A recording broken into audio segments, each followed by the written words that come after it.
Hello everyone, this is part 26 of What If Naruto Was a Genius Like His Father, and I hope you guys enjoy this video and to subscribe, and check out the playlist, to see more comment down below. Now let's start the intro. They call me a god. They call me a god. They call me a god. That could have gone better. Naruto was sullen as he walked home, hands in his pockets. Truthfully, he should have foreseen the reaction from his fellow blonde. Many people were sold on the information that Kyuubi was the physical form of hate and rage, and years of no one correcting them had taken its toll. After Kurama's attack all those years ago, the Fox's reputation had taken such a hit that it still hadn't recovered, and it seemingly won't until they see the Fox doing something for them. Humanity was like that, greedy and arrogant. Wanting to take, but never give. Naruto blinked in surprise as his red-haired cousin fell into place with him, a cheerful grin on his face. Haruto. Who else would I be? Naruto frowned at his cousin's unusual behavior. It wasn't that Haruto wasn't cheerful at times, but this time it almost felt like. Oh. Naruto smirked. I see now. So how was your day? Naruto grinned as he put an arm around his shoulders. Oh, it was fine. Spent some quality time with my wife, beat up my friends, gave them some tips on how to be better shinobi and overall improve their perspective on life. Haruto simply stared at him. You sound like Jiraiya on one of his sadistic trips. Naruto shrugged. The guy's an excellent teacher. Hard not to pick something up from him. Haruto gained a sly look in his eyes. Are you sure that's the only thing you picked up from Jiraiya? Naruto's eyes flickered to him. You really aren't the one who should be talking about who picked up what from Jiraiya, you perv. How dare you? Naruto allowed himself a smirk. Did I hit a nerve? Haruto huffed and crossed his arms. Of course not. Really? How was your date with Sakura? The answering glower made him snicker all the way till home. XXXXXXX. I'm home. Temari looked up from where she was sitting on the couch reading a book. Hey. So, did she tell you? Naruto nodded. Yep. As of today, Team 7 is officially on the 20 platoons. Also, I got us a 5-day holiday. Temari blinked. What? Naruto grinned and spread his arms. You and I are going on a holiday. Temari was still just staring at him blankly. Then slowly, with careful movements, she put down her book on the table. Why? Because now is the only time we can, Naruto answered immediately. Tsunade created the Niju Shutai for the sole purpose of going to war with Akatsuki, which has already begun. We don't know how long this war will last, or even if one of us would be alive in the aftermath. Temari snapped. Don't say that. Naruto straightened up, a grim look on his face. It's the harsh possibility, Temari. One that we have to consider. She was now standing up. You said it yourself that it was highly unlikely that anyone can take Kurama away from you. My father was thought to be unbeatable by many, yet he died younger than the average mortality age for shinobi, Naruto promptly answered. I said that the probability was slim, but it's still there. Temari gave a heavy sigh and folded her arms. She seemed to be deliberating something, and in the end, she only looked unsure. I don't know Naruto, what if the Akatsuki find us? If Temari wasn't so somber right now, he would have laughed. But he only looked amused. Alright, let's consider the possibility that they do find us. How will they catch me? Temari opened her mouth to answer, but nothing came out. It was impressive just how she went from looking concerned to having the look on her face when someone feels completely stupid. Oh, how could I forget? She groaned. Yeah, how could you? Naruto continued in a mock-offensive voice. She gave him a small smile. I guess, I'm still not over how Gaara was just taken from his village. Tsunade agrees too. The elders thought that it would be safer to keep me in the village, but she threw it right back at them how the Akatsuki picked Gaara up right from the center of his village. If we're really doing this, where are we going to go? Naruto hummed. There's this resort in hot water country that I and Jiraiya came across in our training trip. He wanted to scout the onsen over there, but I dragged him away. But not before I put a mark near the area so that I could return if I wanted to. Temari raised an eyebrow. Put a mark. Can you even sense it from here? I could if I tried really hard. My dad theorized that at the utmost limit, with his technique, he could sense across 2 nations. That was impressive. Okay, so when do we leave? Tomorrow, at noon. I have some business to attend in the morning. Ino found out about Kurama. Temari's head whipped up in shock. What? Naruto grimaced. Yeah. Guess her father or Asuma never warned her to use her family jutsu on me. Temari covered her mouth with her hands. Okami, is she alright? Naruto sat down with a sigh. I wouldn't say that. She looked at me as if me and Kurama were one and the same. Temari couldn't help but feel disappointed, even if her fellow blonde was traumatized by the being living in Naruto's guts. Naruto had proved time and time again why he was different from the Kyuubi, but she could understand that revelations like what Ino had tonight were cemented by years of the elders telling the children the lies they themselves didn't understand fully. Once again, she couldn't help but draw parallels between Naruto's and her brother's situation. Both had a tailed beast sealed inside of them, unwillingly. Both were scorned by the village for something that wasn't their fault. Only Gaara had given any reason for the villagers of Suna to think that he was no different from the monster that resided within him. Naruto had done no such thing. In fact, he went the opposite way, trying to do anything and everything to prove the villagers wrong. That he was not the monster they told their children about in the night. And even then he only succeeded when he revealed who his father was. Temari doubted whether the villagers would have believed him or not if Minato Namikaze hadn't been brought into the mix. The son of our hero couldn't do any wrong. He can't be the monster. It made her sneer just at the thought. So how are you going to fix this? Despite having nearly endless stores of energy almost all the time, Naruto looked tired. I guess I'll just, lay it out for them. Plain and simple. What they think of me is entirely up to them. And wasn't that the harsh truth? She searched for a way to divert the topic. So what else is new? Something fortunate happen on your mission? Naruto answered after a moment of thinking. I stole Orochimaru's sword. Temari blinked. Say what? I stole his sword, Naruto repeated, the sword of Kusanagi. Temari gasped. Kusanagi no Tsurugi, the legendary grasscutter. That sword. Naruto grinned. You know about it? Of course. I may not be as enthusiastic about weapons as Tenten, but I did extensive research on what kind of weapon I wanted to use when I finally started training. So how do you know about Kusanagi? Temari shrugged. I was fascinated by its history. It's said to be created by the Rikudo Sennin himself. She paused, but then broke out in an excited smile. So where is it?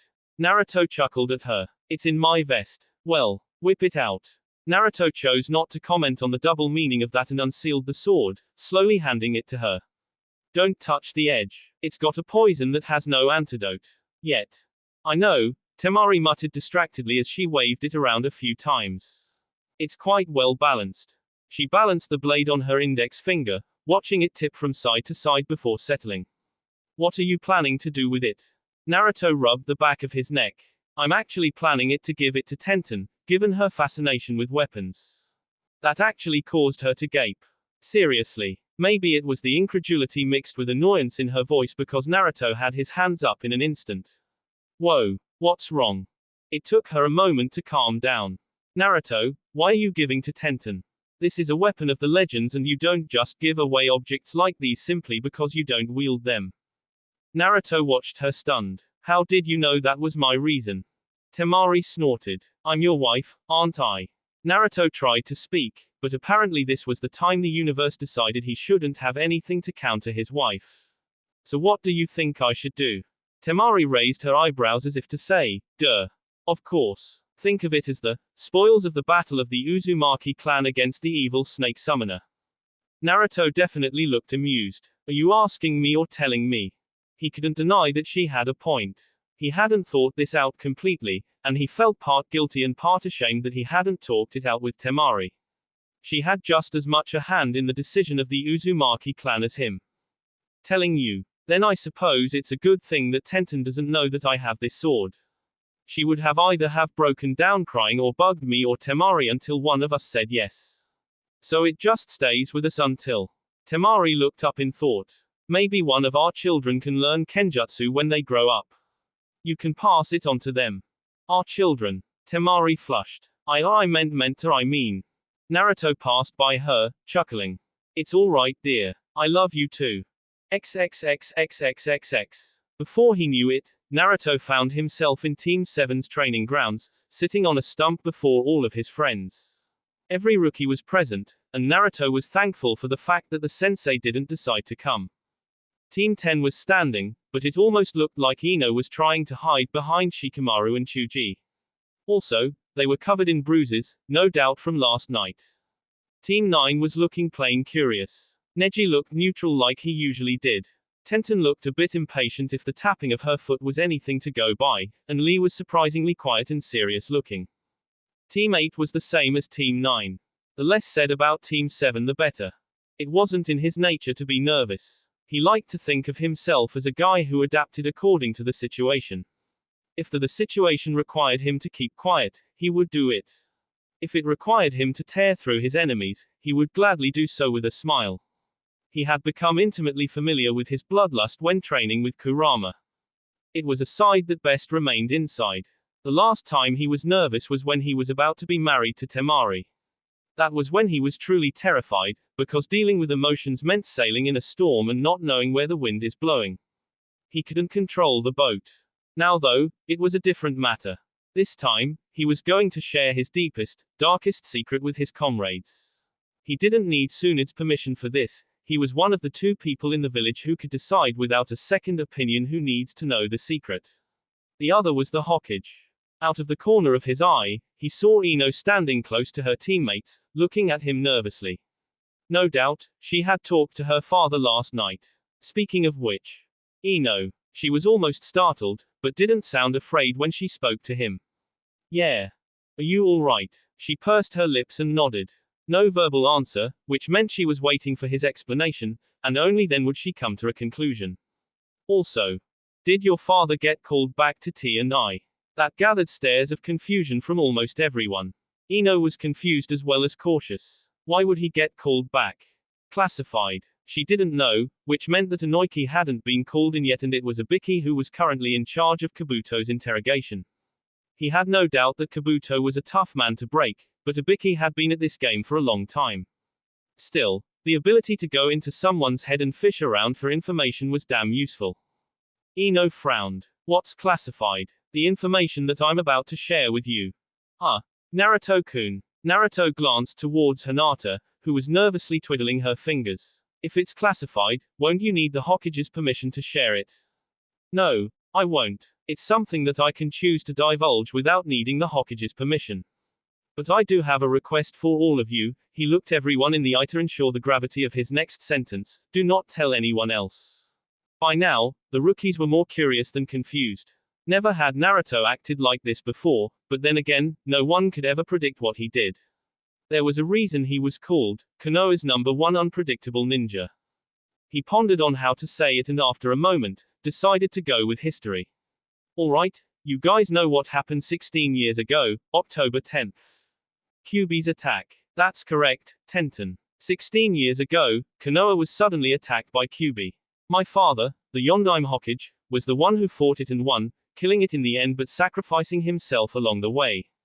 Anyone having been told differently? He looked around to see if anyone knew beyond what they had been told, but received shakes of the head. Good, he hadn't expected anything else. But he did catch Shikamaru and Neji narrowing their eyes. Well, that's only the half-truth. See, Kyuubi is a being that cannot be killed. So why did our parents tell us that it was killed? That was Kiba. Kurama growled inside, either at being referred to as it, or at the reminder of his defeat at the hands of his late father. To put you at ease, but mostly to make sure that you ate your green veggies or it will come again. Naruto, what are you trying to tell us? Naruto looked over to Neji, who looked more focused on Naruto rather than what he was trying to tell.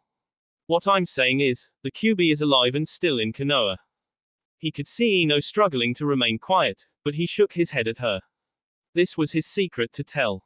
She silently growled but stayed quiet. The rest, however, shifted uneasily. It wasn't a pleasing notion that the mightiest of the Biju, the monster of everyone's nightmares, was still alive and that too inside the village. Naruto-kun, if Kyuubi wasn't killed, then where is it? What did Yondaime-sama do to it?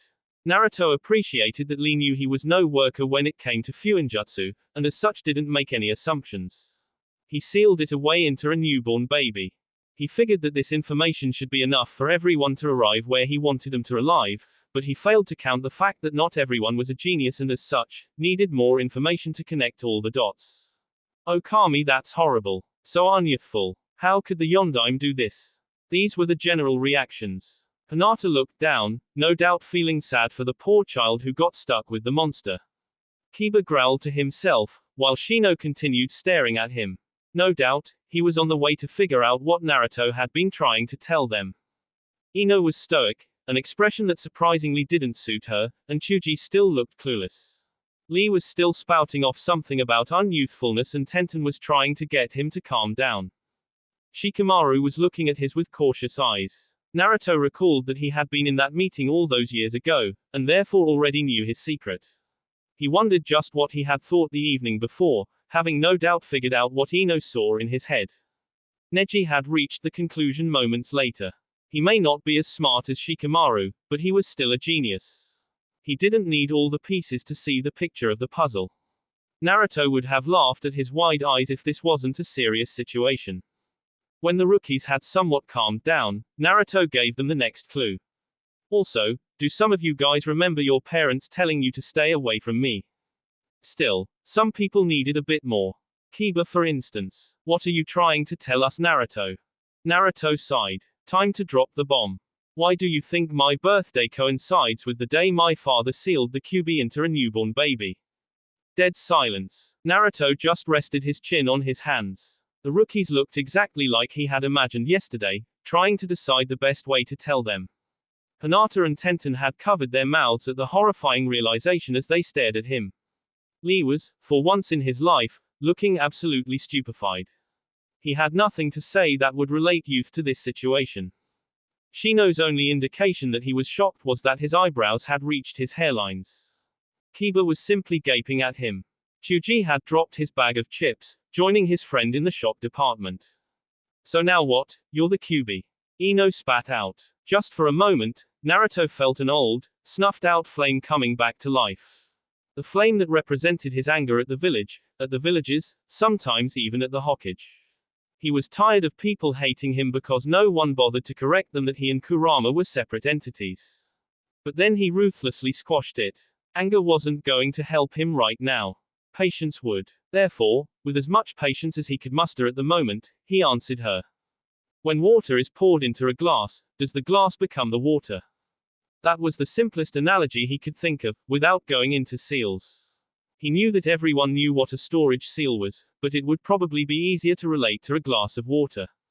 Surprisingly, everyone else glared at Ino for her question.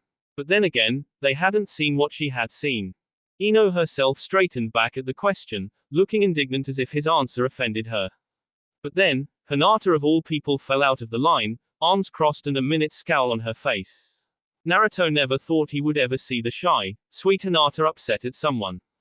I don't think so. Won't you agree, Ino? From what little he knew of psychology, Naruto knew that you don't force an answer out of a traumatized person who's looking right at the source of their trauma. Hinata had even crossed her arms, practically daring Ino to disagree with her. Ino floundered for an answer other than the logical one, but couldn't come up with anything. True, she mumbled out, looking at the ground. Why did he do it? Everyone turned to look at Neji, who in turn was staring intensely at Naruto. The blonde coughed a little before giving him the answer. My father didn't have a choice that night. I'm not privy as to how Kyuubi got out of its seal. Whoa, hold on. The Kyuubi was in a seal. Naruto glared at Kiba for interrupting him, but answered anyways. Yes, the Kyuubi has been in Konoha ever since the village was formed. Not technically true, but that was a story for another day. After Hashirama defeated Uchiha Madara, Uzumaki Mito, who was his wife, sealed the Kyuubi within herself to protect the others. She became the first ever Jinchuriki of the Kyuubi.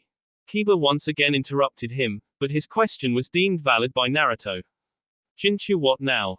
Jinchuriki means the power of human sacrifice. They are people who have a tailed beast sealed inside of them. The silence following his statement managed to convey what they felt about that. Everyone was listening with rapt attention, so Naruto continued with the history lesson. Fast forward to Sandaime's reign, she got old, and therefore began the search for a new container for the Kyuubi. The Dainijin Ninkei Taisen broke out, and 3 of the 5 great villages converged on Azushiogakur, the home of the Uzumaki clan. It was destroyed, but few survived and got scattered across the nations. Right before it was destroyed, a little girl was brought to Konoha, chosen as the next container of the Kyubi. Her name was Uzumaki Kushina. I'm seeing a pattern here, Neji muttered, crossing his arms. You're saying that so far, there have been only 3 containers for the Kyubi, and all of them are Uzumaki. Thank Kami for Neji, for Naruto thought he would have to spell everything out for them. Yes. Why? That question came from Shikamaru, wasn't really surprising. He had this thirst for information, this urge to solve any mystery that caught his interest. Because the Uzumaki clan was the only one capable of sealing its power. There is no one in the world who can match their sealing techniques. My father himself was partially taught by my mother, who was an accomplished Fuinjutsu mistress herself. Not only that, but their chakra potency and life force are unparalleled, making them the only people who would survive having the Kyubi sealed into them. Anyone else would die. Shino spoke for the first time since the meeting started. Is that why you were chosen? Naruto remained silent because he didn't want to answer that question. He didn't know what happened that night, all those years ago, to force Kurama to attack the village. Kurama wasn't willing to share the details, saying it wasn't his place to do so. Naruto found it a little frustrating, seeing as Kurama was perhaps the only one who truly knew what happened. The only one who lived, that is. As for Shino's question, Naruto had to give it to him. The guy rarely spoke, and whenever he did, he shut the people around him up. As for the question, he did know the answer. He had figured it out himself, and Jiraiya had elaborated upon it. As much as he loved and admired his father, his moral compass was something that he couldn't help but hate. It was what led to him becoming an outcast. It was perhaps the only thing that made him question, albeit very rarely, whether it was worth becoming the Hokage or not if he had to sacrifice his family for the village. But it was something he wasn't ready to disclose, not yet. So half-truth it was. It was one of the reasons, he revealed. But for now, I think this much will suffice. He got up, dusting himself off. Take some time to think about what I've told you all today. He bit his lip, suddenly hesitant. If you decide to change your stance towards me, I'll understand. He looked towards the direction of his house, facing away from them. But you'll always remain my comrades. I will always have your back, even if you won't have mine. He nodded and flashed away. He had to calm down before he could start packing up for his vacation. The rookies were still standing where they were before, dumbfounded at his sudden departure. Neji was the first to speak among the group. This was unexpected. That was probably an understatement, but he needed time to come to terms with what he learned about his friend just now. That broke the others out of their shock. Hinata stared at the ground in pain. I never knew Naruto-kun was carrying such a burden. Kiba huffed angrily, fists tightly clenched. I can't believe that our elders, he practically spat out the word like it was poison, would do that to a child. Naruto was never at fault. Indeed, it wasn't Naruto's choice to have the Biju sealed in him. Even then, hating him for what he held inside seems highly illogical and nonsensical, Shino added in, brows furrowed together. Shino's words clicked something in Shikamaru's head. It wasn't his choice. My father didn't have a choice that night. Uzumaki are the only ones capable. Naruto refused to tell anyone why his father chose him, but it was clear that he knew the answer, and if his tone was any indication, he didn't like it himself. From the stories he heard in his childhood from his parents, the Yondaime was a rarity among shinobi, a man with enough honor to rival the samurai, yet as deadly as any shinobi. A man who no doubt loved his family. A man who loved his village. A man who loved his village so much that he sacrificed his son to save it. Which rose the question, why would he sacrifice his family if he loved them so much? He shook his head, trying to get back on track. He was in no position to argue with the Yondaime's choice. Shikamaru had known Naruto longer than his own father had known him, but he had seen fit to trust Naruto with the Kyubi. Hey, if it was anyone else they would have cracked already. We should be thankful the Yondaime chose Naruto. He didn't understand why he still got shocked, even when he already knew Naruto's secret. He was in the meeting all those years ago, after all. I'm with him. The others stopped their conversation to look at him. Shikamaru looked up, eyes hard with determination. He's my friend and comrade. I will always have his back, no matter what. Neji stopped forward, eyes matching with his. As will I. The rest of them didn't give any verbal answer, but it was clear in their eyes that the sentiment was shared. Shikamaru turned to Ino, who was looking thoughtful. Ino. The said blonde was jerked from her thoughts, looking up to find all the eyes trained on her. She mentally sighed. On one hand, she wanted to blame Naruto. She hadn't forgotten how the elders of the clan used to tell her not to associate with him, effectively marking him as an outcast of the village. She had questioned them, but was never given a satisfactory answer. Now she did, and it brought up a rather big question: would it change the way she acted towards Naruto? Ino agreed with the fact that Naruto never asked to be chosen, never asked to be given such a responsibility. Yet, he admirably embraced it. Her friends were fully supporting him, because he admitted he would do the same for them. But she came from a family who prided themselves on their knowledge of the mind, and she suspected that his last sentence was unfinished. She did not want to know how he finished it in his mind. The village scorned him for years, but he still became a shinobi for the village. He was willing to lay down his life for his comrades, so there was no reason not to reciprocate. He is my comrade as well, she announced, looking into Shikamaru's eyes. The Nara gave her a small smile and a nod of approval. The sound of someone sobbing caused everyone to turn towards Lee, whose shoulders were shaking. Tenten cringed, having an idea of what was to come, but still put a hand on Lee's shoulder. Lee, are you all right? Lee exploded. Oh Naruto-kun. I have never been witness to a more youthful event. He protects the village just by living. He is the pinnacle of youth, one which I will strive to achieve. If he hadn't been a Hyuga, Neji would have slapped his own face. Back home, Naruto arrived in an empty living room. Temari. In here. He walked into the room to see her finish sealing the last of the clothes into a storage scroll. She turned to him with a grin. So I finished packing in R. She trailed off, her grin dropping upon seeing his sad smile. You okay? Naruto gave a slow, shaky nod. I will be. The two stood in silence, with one lost in thought and the other looking on concerned. Then Naruto drew a sharp breath. Let's go. We only have 4.5 days left. Let's make the most of them. With that, he grabbed their scrolls and flashed away. XXXXXXX. Tsunade stared at the group assembled in her office. She had received the message not long ago and immediately had Shizune assemble the first response team. This would be the first time the shinobi of Niju Shutai would have a crack at their targets. Looking at the shinobi assembled, she wondered whether this team would succeed or not. The fact that only yesterday Naruto had demolished one of them wasn't helping. Asuma was an A rank, which was somewhat reassuring but not that much considering the S rank heavyweights of Akatsuki, but Izumo and Kotetsu hadn't seen any action in a long time, so they might be rusty. But they didn't have much time. Team Asuma, you have a mission. Naruto sighed as he lay on the chair in nothing but knee-length shorts and sunglasses on.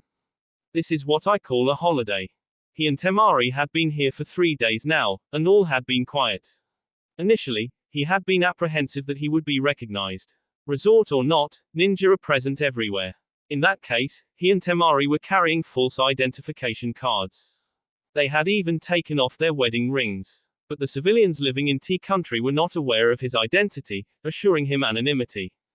To the people of the resort, they were just a couple here to have fun. The past 3 days were admittedly the most peaceful days he had ever spent with his wife. He and Temari were taking full advantage of all the facilities the resort had to offer: massage, hot springs, a top-notch bar and restaurant. Not only that, but there were outdoor sports as well. Naruto particularly enjoyed scuba diving, while Temari's favorite sport turned out to be couple boating. Best holiday ever. He turned his head to see Temari standing over at the bar, getting some drinks for both of them. He sighed in annoyance when he saw a couple of guys walking up to her, trying their best to act charming. The worst part about pretending to be a non-married couple was that both of them were getting hit upon. Temari already had had a number of guys try and talk their way into her panties. Some were easy to brush off, but the ones who couldn't take a hint were straight up threatened by her. Yes, his wife was sexy and beautiful. But a person would have to be stupid not to take a hint when the girl says she's here with her boyfriend. He himself was the target of many appreciative stares from the female population of the resort. But they were smart enough to back off when they saw him with Temari, hand in hand. Suddenly feeling himself in a shadow, he opened his eyes to see a guy sneering at him. Hey, Blondie, I'm talking to you. He sat up and removed his sunglasses, looking up with a frown. How can I help you? You the boyfriend of the hot chick at the bar. He lazily turned his head to see Temari at the bar, sipping her drink with a smirk. Upon making eye contact, she winked at him. Cheeky minx. He turned back to the brown-haired guy. Yep, that's me. The guy gave him a nasty look, scanning him from top to bottom. I don't know what she sees in you, loser. Wow, it's been a long time since he heard someone calling him that. Besides, this guy had to be blind not to notice all his muscles. Sure, he wasn't fat by any means, but he wasn't slim either. Naruto, on the other hand, was all muscle. Seriously, single-digit body fat. He stood up, only to discover that he was shorter compared to the guy. He stood at 5 feet 10 inches, while the other guy probably stood at 6 feet 2 or something. You better break up with the chick, or else. He left it at that to sound threatening. He decided to humor him. Or else what? Or I break all the bones in your body. You don't deserve a girl like her. This was the first time in this resort that he had to defend his position as Temari's chosen. Usually, the guys backed off from Temari because she could be quite threatening when she put in the effort. This one seemed different. He guessed that the guy made small talk with Temari, who pointed Naruto out as her boyfriend, a hint to not hit on her. The guy politely excused himself from her and came to threaten him. Probably thought it increased his chances of getting her into his bed for the night. So immature. The first statement was almost laughable. He was an SS rank nin. The designation literally meant, run away from this guy or he would eat you for dinner. The second one caused the laughter from the first statement to fade away. Who was this guy to decide whether he deserved Temari or not? She was already his. His arm shot out like lightning, the protruding middle finger hitting the point just below the sternum. The guy instantly crumbled, falling to the ground and whacking out harsh coughs. Naruto knelt down and grabbed the guy's chin, forcing him to look at him. That's not gonna happen, boy. You just aren't man enough for her. With that, he left the guy moaning in pain and walked up to Temari. Any particular reason you sent him to me?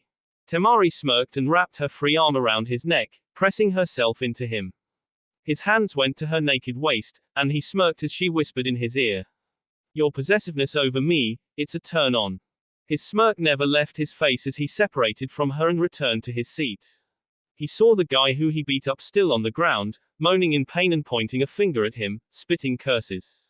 He almost thought that the guy would call for his daddy. You still bitching about? Get out of here. Slowly, the guy got up and limped away, throwing a fearful look in his direction. Naruto just put on his sunglasses and leaned back in his chair, hands resting behind his head. This holiday was a great idea. XXXXXXX. Shikamaru's eyes were burning with tears as he hopped over the trees, Asuma's dead body slung over his shoulders. The mission was an absolute failure. His team had found the two Akatsuki members, Hiden and Kakazu, exiting a bounty station. Hiden, they had discovered, was a sort of immortal. Conventional means of killing him didn't work on him. It only got worse when he revealed his abilities, linking himself to a target through a blood ritual and inflicting injuries on himself. Only, those injuries were transferred over to the person whose blood was used in the ritual. Hiden's immortality saved him from any fatal wounds, while his target had no such protection. He had figured that out just in the nick of time to save Asuma, who then cut off Hiden's head. Imagine their surprise when Hiden was still alive. Even chopping off the guy's head didn't work. It only got worse after his partner got involved. Kakazu was a dangerous nin of unknown capabilities, who seemed to have millions of threads inside his body, which he used to attach Hiden's head back to his body. Izumo and Kotetsu engaged him, but he easily incapacitated them. Shikamaru had been almost entirely exhausted from using his shadow sewing technique, and was therefore unable to stop Hiden from stepping back into the circle and completing his ritual. He fatally stabbed himself in the heart, and Asuma took the whole brunt of it. End result, Asuma had died and they had barely escaped with their lives. Ino had tried to save him, but their sensei had sustained too many stab wounds, too many injuries. Nothing short of a miracle could save him, and soon it was in Konoha. Asuma bled out in front of their eyes. It took their party a few more hours of tree hopping to arrive in Konoha, and Shikamaru reluctantly handed over Asuma's body to Chuji and Ino, telling them to take it to the hospital. He needed to report to the Hokage. He entered her office, and he was sure that had it not been for protocol, he wouldn't have needed to say anything. His eyes were telling everything. I've come to report that the mission, was a failure, Hokage-sama. XXXXXXX. Naruto and Temari were just lazing around in their bed. He was tired from their lovemaking, which had lasted for more than an hour, and was just planting kisses alongside Temari's breasts and neck. He breathed in the scent of her and found himself getting aroused once more. Temari must have noticed it, for she groaned. Kami, you still aren't tired. Naruto smirked as he advanced and engaged her in a short, sensual makeout session. Breaking away, he said. Hard to be when you're naked in my arms. Temari smiled, and just as they were about to engage in another round, a buzzing sound caught their ears.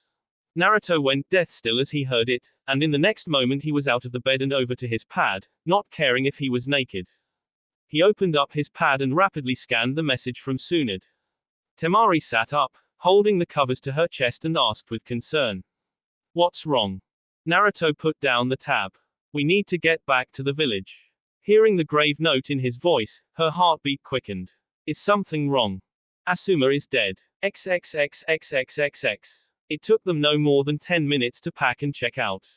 Once they were outside, Naruto reached out and sensed the tag in his home.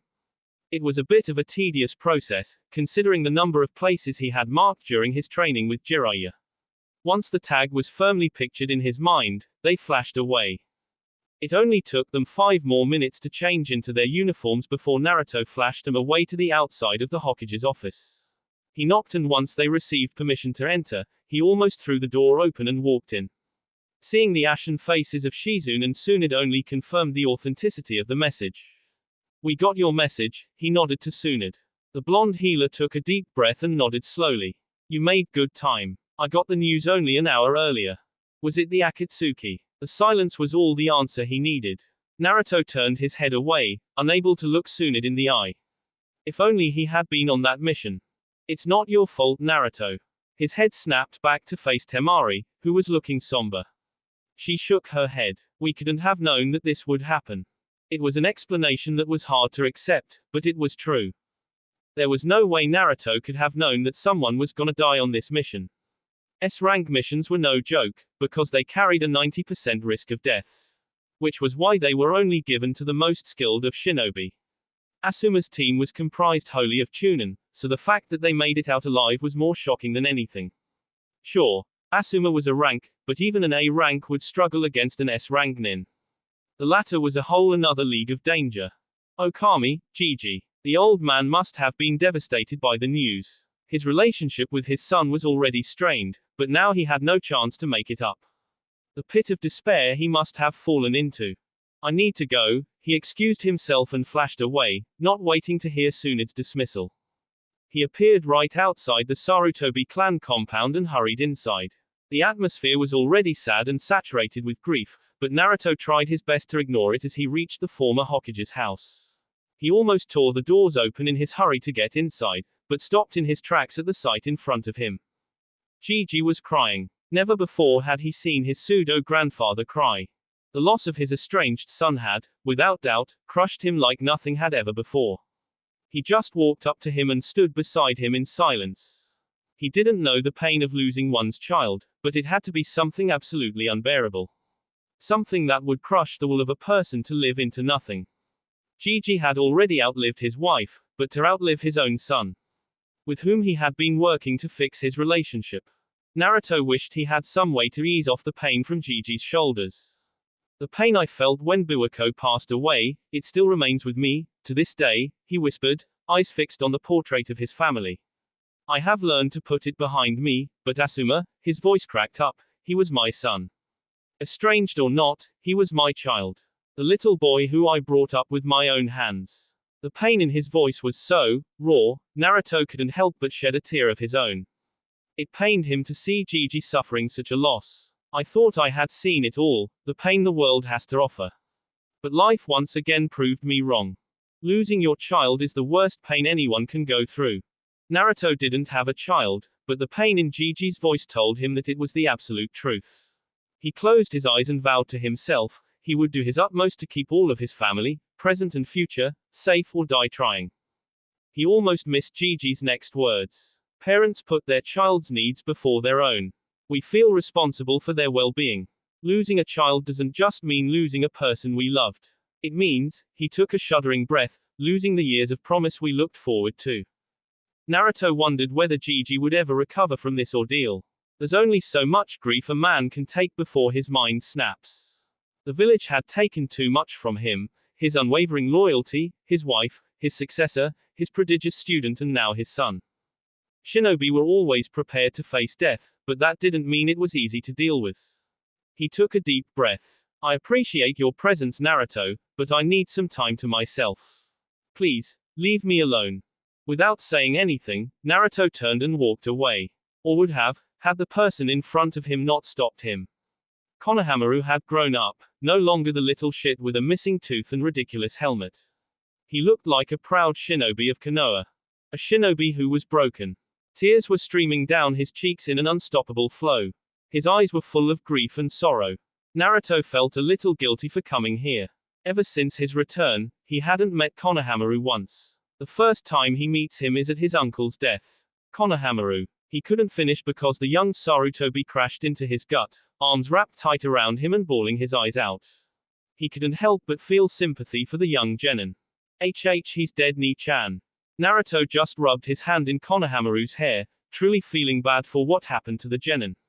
He coaxed himself out of the embrace and knelt down. I know Konohamaru. And while I wasn't that as close to him as I am to your grandfather, I knew that he was a good man, with good intentions in his heart.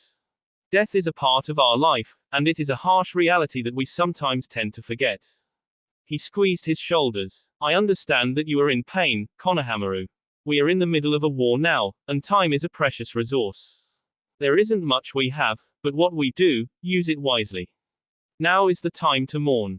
Be with your grandfather. He wiped the tears away with his thumbs. Right now, he is much more vulnerable than you realize. He needs strength from you, just as you need strength from him. With that, he stood up and walked out. XXXXXXX. The funeral was held 2 days later. Naruto and Temari were standing in line with the rest of the jonin. He made sure to be standing close to Konohamaru and hold his hand. The poor boy couldn't seem to stop crying. Naruto didn't fault him. Konohamaru was closer to Asuma than Hiruzen was, and must have spent a lot of time with him. It was a bit of a surprise to see that quite a lot of shinobi were affected by Asuma's death. Guy was crying, and for the first time, Naruto saw Kakashi looking genuinely sad.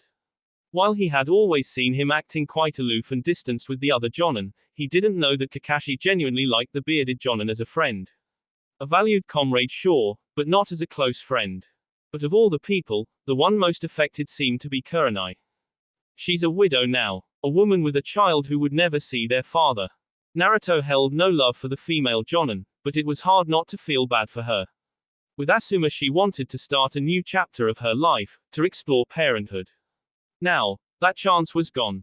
He could see Gigi trying to be strong as he stood next to Kurenai. But he could tell that the old man was barely keeping himself from breaking down. He remembered a conversation with him from years ago. If there is one thing that I hate the most, it is going to the cemetery. It always reminds me of how I failed to protect my people. XXXXXXX. Shikamaru was still standing at the grave while everyone else had left. He couldn't bring himself to leave. Just a little more. It's getting dark. You should be going home. Shikamaru knew the speaker even before he turned around. Naruto was standing there with a concerned frown on his face. I could say the same to you. Can't a friend be worried about his friend? Shikamaru felt irritation bubbling from within. He just wasn't in the mood to deal with anybody right now. Leave me alone, Naruto. He sincerely hoped the blonde would listen to him and wouldn't pester him about why he shouldn't be alone right now. So he was quite relieved when the sound of Naruto's footsteps began fading away. Peace was what he needed right now, but there was something nagging in the back of his mind. It came out later, when he was playing against his father. He thrashed the board and shouted meaningless things at his father, who just stayed quiet and listened. When he was finally done, his father got up and said only one thing. Let it all out. The 4 words were enough to make him stumble back in shock, but his father's expression didn't change.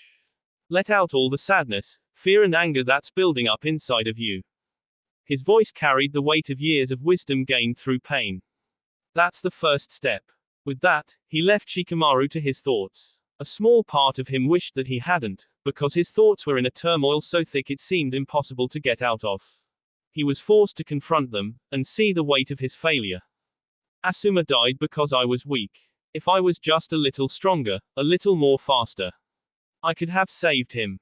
There were pieces of shogi littered all around the room. For the first time in his life, Shikamaru felt angry at the game he so liked to play. No, he felt outraged. Exercising the mind was what the Nara believed in, and they practiced what they preached. Most of the day, Shikamaru would just spend lazing around, or sitting and playing shogi with Asuma. He felt regret, and it was crushing. If he had just put a little more effort into his training. He didn't know how many hours he spent crying, but when the tears had dried up, his brain kicked itself into gear. He picked up the scattered pieces, and set to work. XXXXXXX. The week following the funeral was uneventful, and Shikamaru was glad for it. He hadn't spent even one moment lazing around, and was rather proud of it. Moving past the grief of Asuma's death was difficult, and he was working his way through it. He needed to find the peace that was once in his soul. And it was impossible to do so, when Hiden was still out there. He met up with Chuji and Ino, and they had all agreed to do it. It was unanimous. Asuma was like a father to them, and they would be damned if they let their fathers kill alive. Hiden was going to wish he wasn't immortal after Shikamaru was done with him. They met up quite early in the morning, at the gates. He didn't find an ounce of sleep on any of the faces, only fierce determination. Ino smirked confidently at him. You ready to go? Shikamaru flipped the lighter shut. Let's go. Hold it. The commanding voice instantly had them froze on the spot. All of them turned to face Tsunade, who curiously wasn't looking vehemently furious at the fact that 3 of her shinobi were leaving the village without permission. Where do you think you're going? Shikamaru decided to take this one. He had to choose his words carefully, or risk invoking the Hokage's wrath. Your orders are still in effect. We regrouped with different team members and are going to continue our mission. Even in the dark of the early morning, Tsunade's eyes seemed to flash. I won't tolerate selfishness. Do you take me for an idiot, Shikamaru? You go on a mission when I give you the go. Her voice was akin to the growl of a lioness at the end of her statement. Shikamaru knew the risks when they had decided to leave without telling Tsunade. He knew that there was a very small chance that he would be sent on a mission where he would encounter Hiden and Kakazu again. It was the reason why Team 10 had collectively decided to go behind her back. Tsunade walked towards them, the sound of her heels clicking almost seeming to echo. Shikamaru, I'll add you to a platoon I've organized personally. Once we've come up with a sound plan, you have my word that you will be deployed. Translation: get your ass back to your home. We'll discuss the consequences of your actions later. But Shikamaru wasn't going to change his stance on this. Just send them as backup later. I've already got a plan worked out for the 3 of us. Enough. Chuji and Ino audibly flinched behind him at the sudden reprimand. As hard it is to come to terms with, Asuma is dead. It's just the 3 of you now. Shikamaru shook his head. He refused to accept that just yet. Asuma is still with us. Tsunade's question held a note of incredulity. You're putting revenge before your common sense. Do you understand what you're doing? You'll be throwing your life away, along with the rest of your teams. Shikamaru closed his eyes. It had occurred to him. We aren't stupid enough to go out there planning to die. That's exactly what it looks like to me. All 4 faces turned upwards, catching the figure sitting on top of the gates. In the darkness it was hard to see, but the voice was unmistakable. Naruto pushed himself off the gate and landed on the ground with a soft tap. He stood up and walked towards them. Naruto. Naruto kept walking until he was right in front of him. You might have a plan, but keep in mind that you're going against 2S ranks. Shikamaru grit his teeth. I know that. Naruto's blue eyes held nothing but mock in them, and it irritated Shikamaru. Really? Let me get this straight. 3 Konoha ninja, he started walking around them, who collectively, just barely touched B rank, are going to take on not 1, but 2S ranks, and hoping to win. He completed his circle, stopping before Shikamaru once more. Sounds like a load of bullshit. This isn't any of your business, Naruto, Shikamaru returned with narrowed eyes. It becomes my business when my comrades get hyped up on adrenaline and emotions and decide to go and get themselves killed. Naruto leaned forward until he was in Shikamaru's face. Look into my eyes, and tell me this isn't about sentiment. That your primary goal is to eliminate 2 Akatsuki members and nothing else. Look into my eyes, and tell me that you will win with absolute certainty. Shikamaru stayed quiet, because he knew that Naruto would pick up his lie immediately. He kept staring into the blonde's eyes until Naruto backed off. I thought so. Naruto walked towards Tsunade, but his words were still aimed at Shikamaru. It was only less than 2 weeks ago that I showed you the difference between us. The difference between a barely B-rank team and an S-rank opponent. He whirled around. Don't tell me you've forgotten. I haven't. Doesn't look like it. It is. A muscle jumped in Naruto's jaw. You're angry, Shikamaru. You want to get revenge. But do you know what hurts me the most about this situation? What? That I saw the same thing happening 3 years ago. A shiver coursed through Shikamaru at the reminder of what Naruto was saying. I saw a friend get angry and leave the village to get revenge. He left because the village wouldn't give him a chance at what he so desperately wanted. Shikamaru sensed Ino's hesitancy when she spoke. Shikamaru, is he? He cut her off with a nod. Azure eyes became sad as they stared into his own. I can't help but notice the similarities. Shikamaru took a deep breath and let it go. This may look similar to you, Naruto, but I assure you it isn't. Yes, I'm out for revenge. But my mind isn't clouded with hatred. I haven't lost myself in the lust of power. I haven't lost any trust with my Hokage and in my village. I haven't severed any of my bonds. It's just that, he let out a sigh, that if I don't do this, I won't be able to live with myself. This goes for all of my team. Naruto stared at him with an indifferent gaze, not giving out any hints to what he was thinking. It was at this time Tsunade reinserted herself into the conversation. That may be so, but I still can't allow you to leave. Platoons are organized in a group of 4-man cells, and you are only 3. I'll go. Shikamaru blinked in surprise. Did he hear that right? Naruto turned to look at Tsunade, who looked just as surprised as him. Naruto, what are you? I'll serve as the temporary captain of Team 10. Naruto nodded towards him and his team.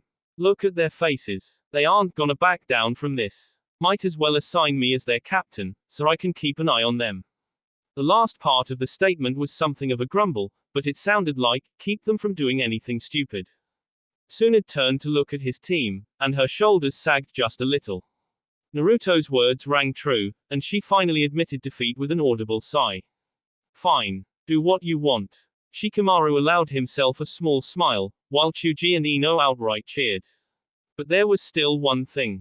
Naruto, are you sure about this? Naruto closed his eyes and let out a sigh.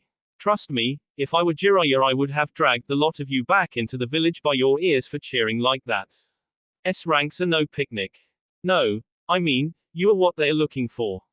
But the blonde just gave a small, nonchalant shrug. That's true. But just because I'm basically coming right at them, doesn't mean I'll make it easy for them. Besides, his eyes gained a hungry glint, I've got a new jutsu. I need some test subjects. Shikamaru almost felt bad for the missing nin. They didn't know what was coming to them. Naruto turned to Tsunade and muttered low enough that Shikamaru couldn't hear him. Send Team 7 as backup in approximately 24 hours. XXXXXXX. In the cave of the Gedo Mazo, 8 figures, or rather holograms of those figures could be seen standing on the fingers of the statue. The statue itself was grotesque and eerie, with its mouth open and palms facing upwards, as if stuck in eternal hunger. Wooden spike-like protrusions made up most of its back. The statue had 9 eyes, 4 of which had irises and the others not. There was simply white sclera, with red blood vessels covering most of it. Currently, the 8 members of the Akatsuki were busy siphoning off the chakra of Nibi no Nekomata from its Jinchuriki, ni Yugito. Yugito was levitating in the air, red chakra coming out of her eyes and mouth, going into the mouth of the statue. Every now and then, she would make choking noises as if in pain. For her, it seemed never ending. For the Akatsuki, it was simply another milestone. Just another biju collected and, rightfully, placed back into the demonic statue. The statue finally finished sucking out all the demonic chakra. It seemed that it was under the statue's force that Yugito was levitating, for as soon as the siphoning was complete, she fell hard onto the ground. No one paid attention to that. An iris appeared in a swirl in one of the eyes, making it a total of 5 open eyes. The leader of the Akatsuki opened his eyes. Strange eyes they were, and he was the only one to possess such a pair. They were no sclera, they were purple with concentric rings converging to the center. They were strange in appearance, but no one in the Akatsuki denied that those eyes held unfathomable power. When he spoke, his voice echoed with command. The sealing of the Nibi is complete. Only 4 remain. Dismissed. Hidden groaned in relief. Oh, finally. Time to head to Konoha, Hidden. Zetsu, the plant-like creature and the resident spy of the Akatsuki, turned in the direction. It was the black half that spoke, in a throaty rasp. Did you say Konoha? Yes. A word of warning then. Konoha's Jinchuriki, Uzumaki Naruto, you are likely to cross paths. He's the guy who killed Deidara. Take caution around him. He's SS rank for good reason. Hidden scoffed. His rank won't save him when I put him through my ritual. That's if you don't get your head cut off, Kakazu muttered sardonically. Oi Kakazu. Whose side are you on, you fucking shitbag? We're supposed to be partners. Why the fuck are you always?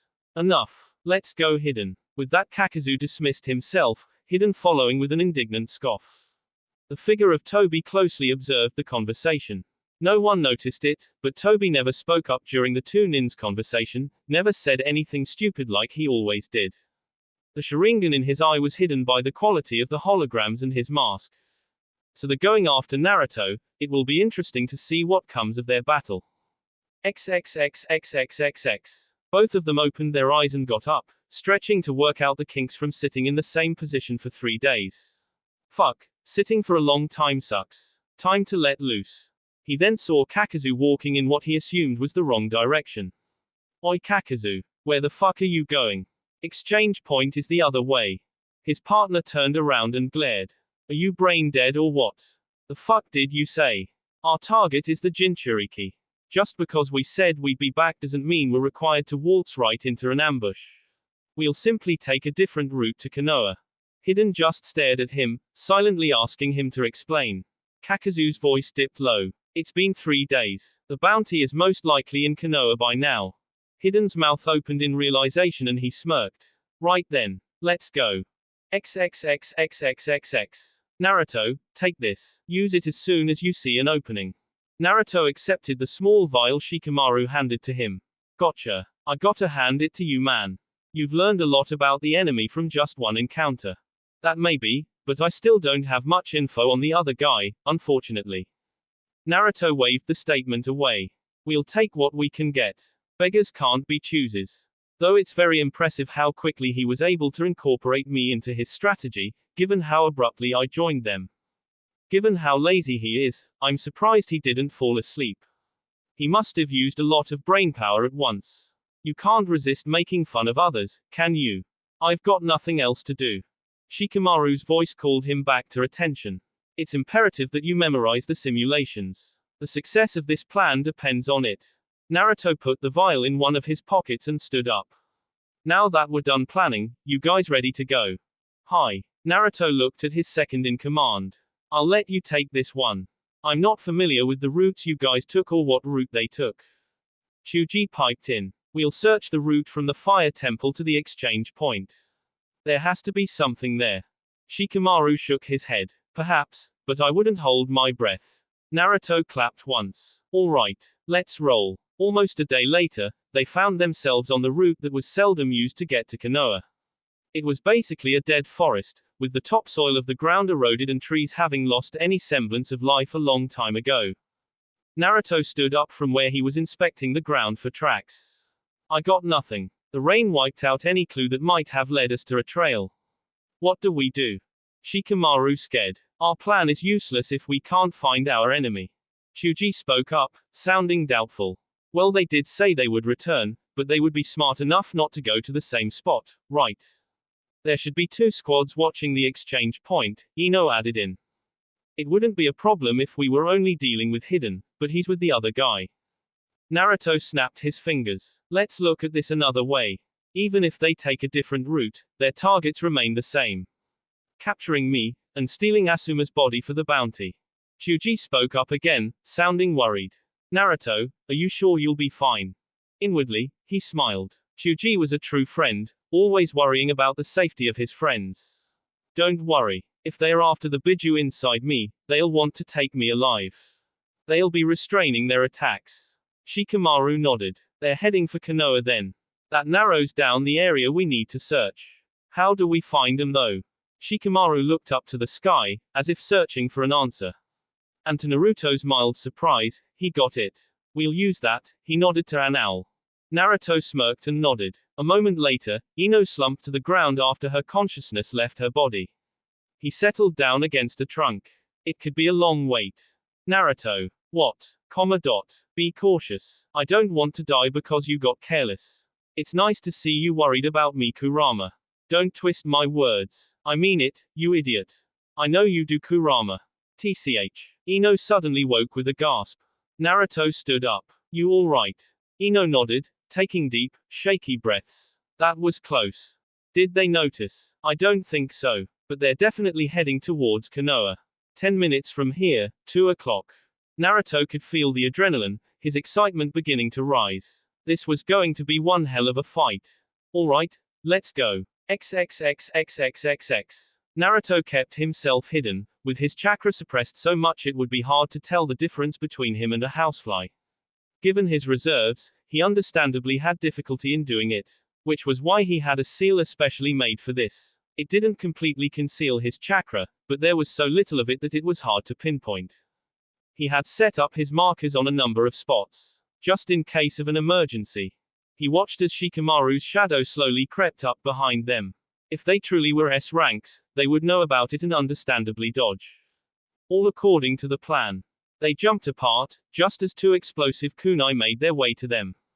Of course, it's never that easy with S ranks. Naruto noticed 2 things just before the kunai hit their targets. Hidden blocked his with the metal wire attached to his side, while Kakazu's arm seemed to blacken, looking like wet soil.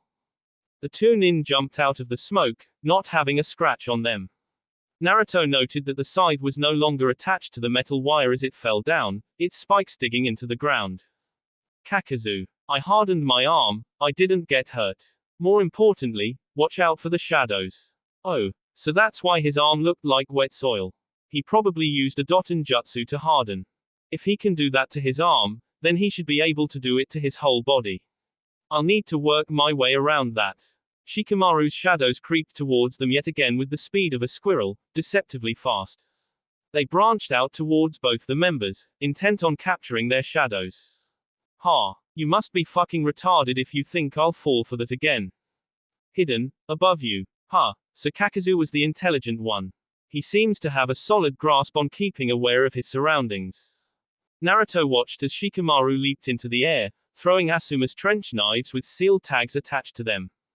Naruto had seen those tags, and had to admit that it was a clever trick. He kept watching as the 2 nin assumed them as explosive tags, just like Shikamaru wanted them to.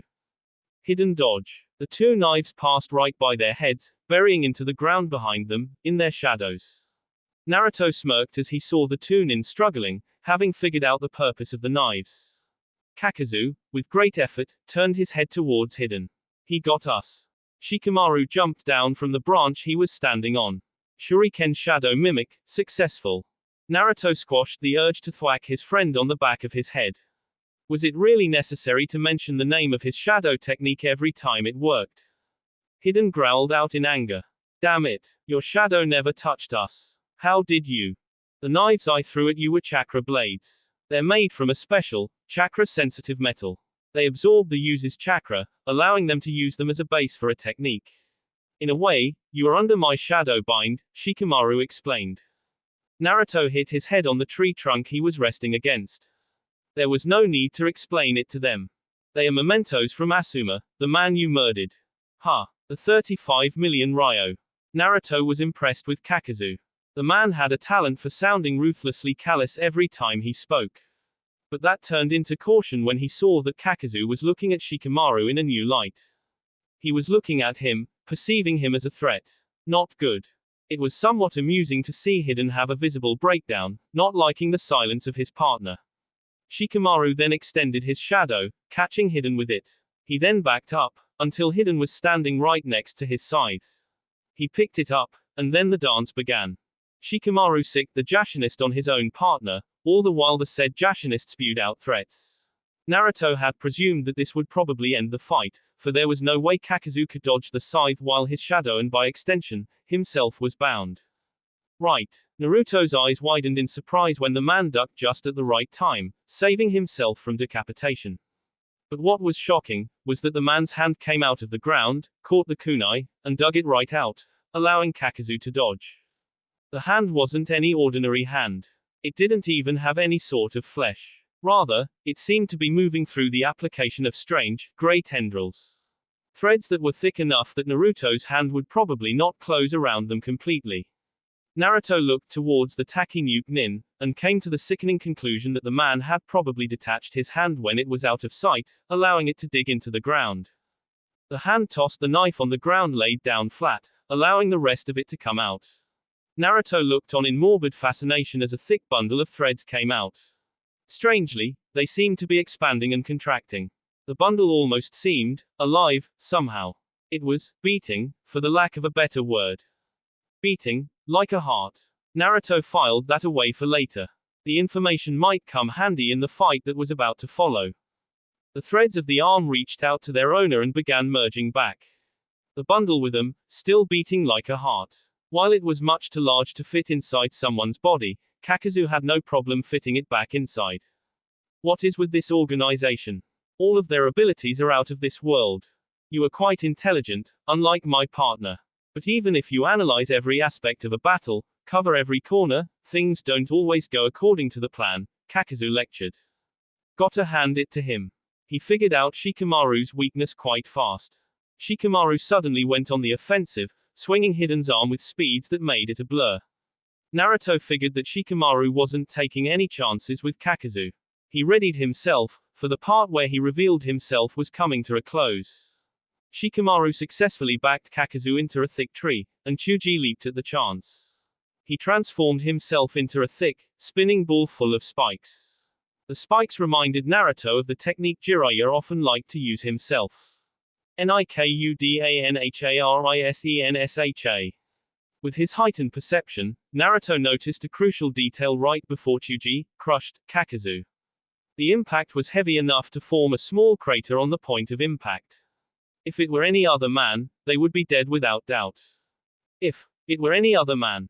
Naruto had no illusions that Chuji's attack had worked. He was proved right just a moment later, when Chuji retreated and Kakuzu rose up, looking none worse for the wear. He suspected that Kakuzu had used the same technique from before, to harden his skin just before Chuji crashed into him.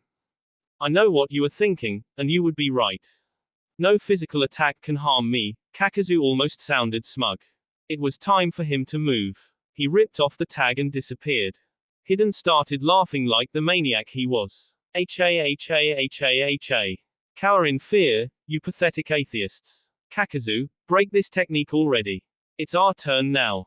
Indeed Aargh. Indeed, to the shock of the Konoha Nin and the horror of Hidden, Kakuzu had been pierced directly in the heart, with a tri-pronged blade covered with lightning. How the hell? I couldn't even sense you, and you got me from behind. Too bad for you. Shouldn't have dropped your iron skin technique. Naruto would have been glad, for they had taken out one of their targets. But Hidden's callousness about his partner's approaching death rang an alarm bell. He wasn't horrified. He wasn't even scared.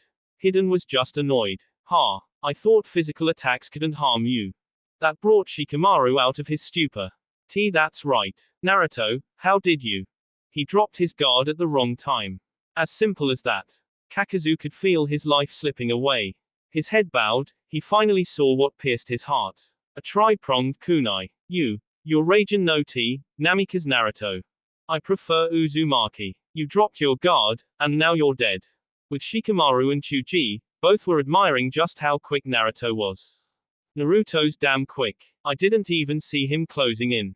Shikamaru agreed. Yeah, things would be a lot tougher if we didn't take out Kakuzu first. He suddenly grunted as his control almost slipped. Damn. I'm nearing my limit. Naruto.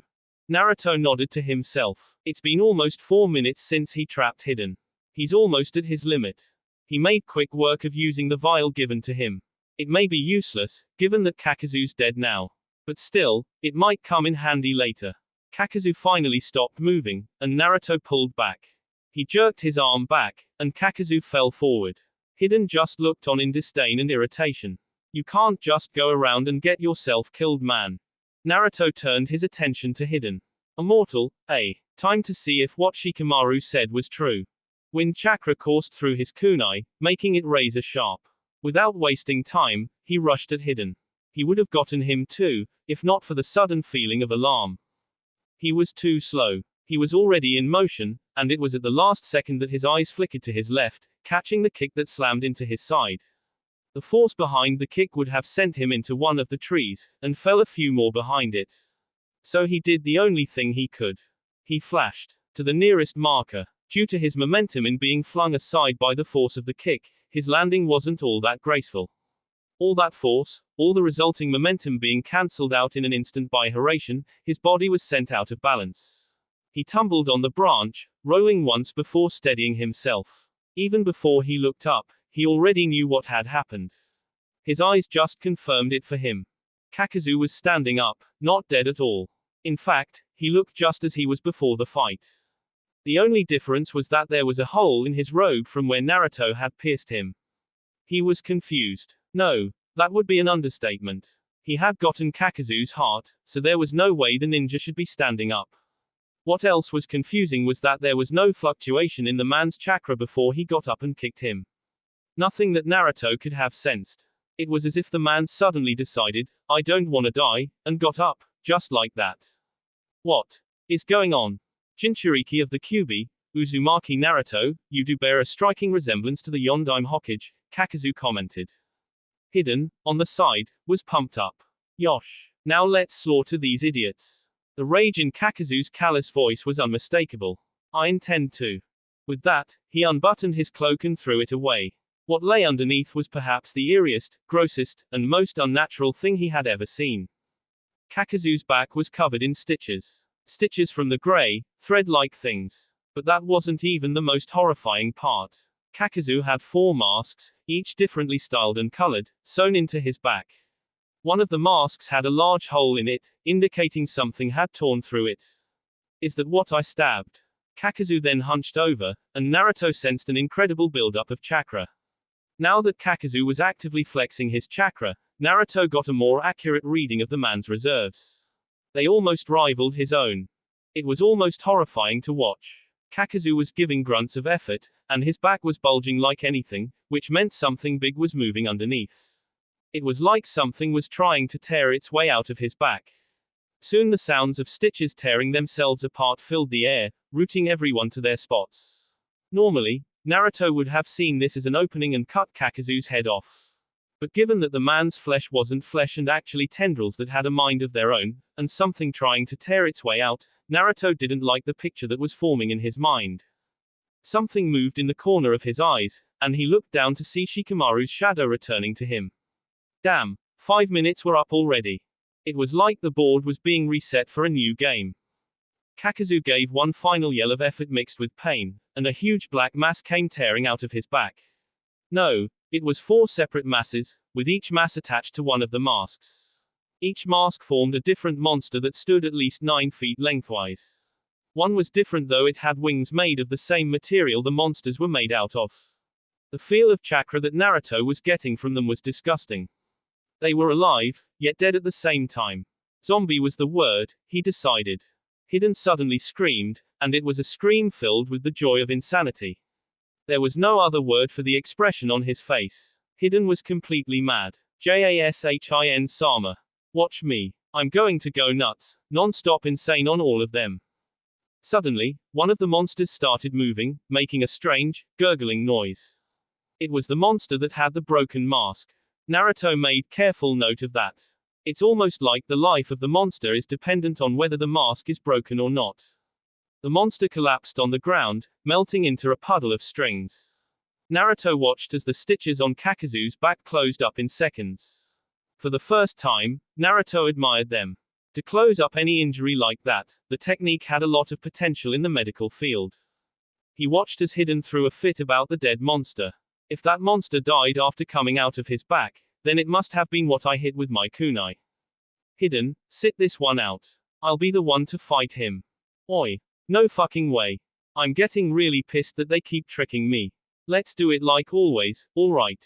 Kakuzu gave a snort, but didn't disagree with Hiden. Naruto took out a second kunai when he saw Hiden turn towards him. His hunch turned out right as Hiden rocketed straight towards him, side swinging madly. He's surprisingly handy with that thing. Hiden wasn't just swinging around his side. He was well versed, which was surprising considering the man was immortal and therefore, no attack would ever kill him. Why would he train himself in the use of a weapon such as that?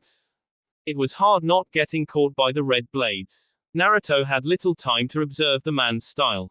Sometimes, the scythe would try to go for a stab.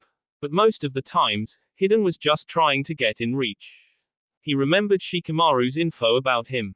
Hiden only needed one drop of blood for his ritual. But Naruto was a prodigy, rightfully so. It took him just over a minute to figure out the kinks in Hiden's fighting style. The man was overly aggressive, and it was hard to get into his guard given his weapon's reach. But he relied too much on his right side. His left side was completely open. Just as he was about to take advantage of his discovery, he spotted something flying over Hiden's shoulder. His eyes widened when he saw the monster with wings flying behind them, taking a deep breath. Shit. Fuyuten, Atsugai. Wind style, bleeding force. Naruto flashed away to one of his emergency marks, just as the monster released his attack. From his new perch, his eyes widened in alarm when he saw the damage caused by the jutsu. It was a large-scale jutsu, but it was the intensity behind it that got to him. The attack had enough power to completely shatter the trees caught in its blast, reducing them to mere splinters. His eyes immediately scanned for his team, and was relieved to see that they had gotten behind some cover. He refocused on the field. The chakra behind that attack was nothing short of insane. That was easily an S-rank jutsu. The monster went back to Kakuzu, who Naruto now realized was potentially more dangerous than his partner. A flare of chakra caught his attention. The monster with the yellow marking on the mask was charging up lightning chakra. And it was aimed straight at them. Damn it, Shika move. But they didn't. They stood rooted to their spots and worse, Ino left her place and came running towards them, shouting to get out of the way. Shikamaru took out a scroll, but Naruto knew that the shield wouldn't stand to an attack by Kakuzu. Raiten, Gian. Lightning style, mock darkness. If the previous attack was any indication, this one could be similar in intensity. Naruto flashed straight to Shikamaru, right in front of him, hands already weaving signs. Fuyuten, Hanten Tatsumaki. Wind style, inverted tornado. Wind surrounded him from top to bottom like a dome, and the lightning crashed straight into it. Naruto closed his eyes to protect him from the intensity of the light. Even through his barrier, he could feel the intensity behind the attack. It was more focused than the wind jutsu, but that was a given considering the nature of lightning. It took several moments for the attack to finish, and only then Naruto dispersed his own wind barrier. His face had a frown of focus, but it narrowed into impassiveness when he gazed at the two missing nin. Ino finally arrived beside them. Are you alright, Naruto? Naruto gave a short nod, not turning to face her. Instead, he called out to Kakuzu. You really should be more careful with those. You want me alive, don't you? Kakuzu narrowed his eyes but said nothing. Kakuzu's a ninjutsu monster. Firing such large-scale attacks and not even looking the least bit tired. There's no way anyone can use attacks of this level unless they possess an innate affinity and the chakra to power it. But he's already used earth, wind, and now lightning, each from a different mask. So one mask can only fire attacks of one element. That's something to remember. Hiden walked up beside Kakuzu, looking no worse for the wear. It seemed like the wind attack that he had been caught in the middle of barely affected him at all.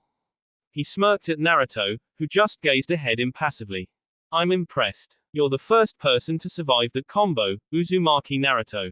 Hiraishin no Jutsu saved him, came Kakuzu's flat response. A mighty and sure defense strategy, teleporting out of the attack's way. But you can only play defense for so long before getting overwhelmed. Kakazu made signs once more and the monster with the red mask moved, pointing its face towards them. Naruto was willing to bet anything that this was going to be a fire attack. Kaiten, Zukoku. Fire style, intelligent hard work. If Naruto thought that the wind attack was devastating, this one was completely out of the world. A firestorm raged its way towards them, spreading wider as it approached and swallowing everything in its path. His hands flashed through seals as a shadow clone popped into existence beside him. Team, stay close. Suten, Suijinheki, Fuyuten, Hanten Tatsumaki. Water swirled into existence around him, and the wind expanded it. The wind-water combination jutsu built up just in time for the firestorm to collide with it. Naruto pumped more chakra into his technique, making water at the same rate it kept evaporating. After a few moments, the firestorm was completely neutralized, enveloping the entire area in a cover of steam. Take cover, he whispered to his team. Shikamaru's plan was torn to pieces. It was all improvisation from this point on. No, the improvisation actually started a while back. He sensed the others move away swiftly as he weaved signs again. He could feel Hiden and Kakazu still standing where they were before, so firing this attack would give away his position. He didn't intend for this attack to hit at all.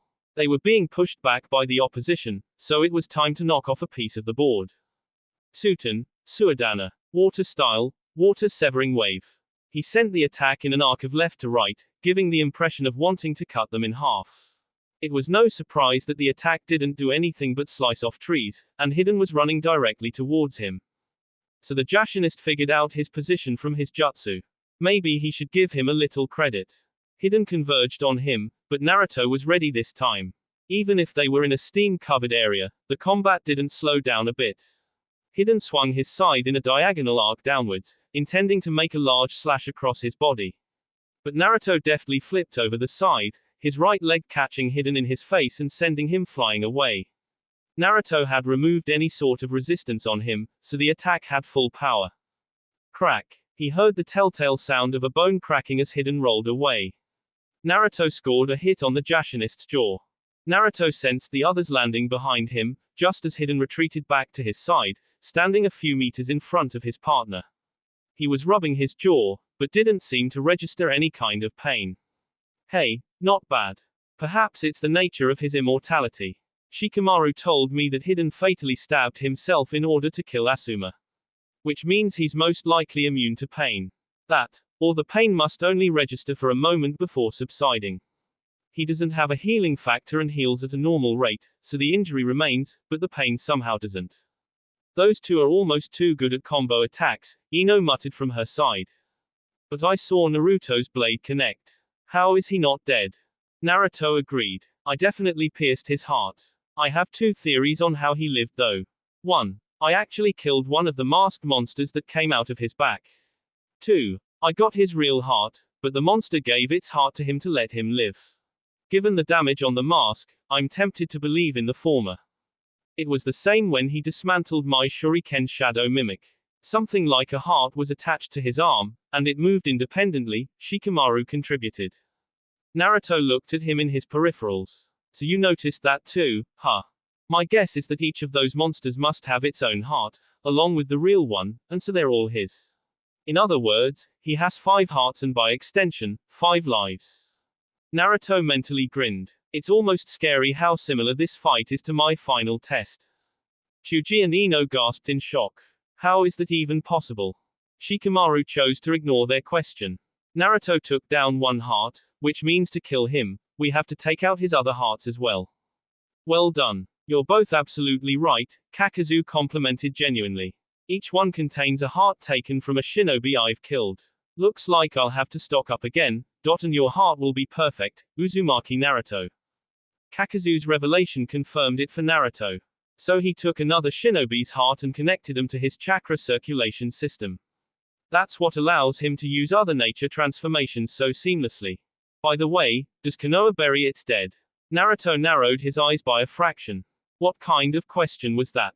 Because if they do, it's gonna suck ass. Kakazu's gonna be all like, we have to dig up the bounty and take him to the exchange point. So he was baiting them.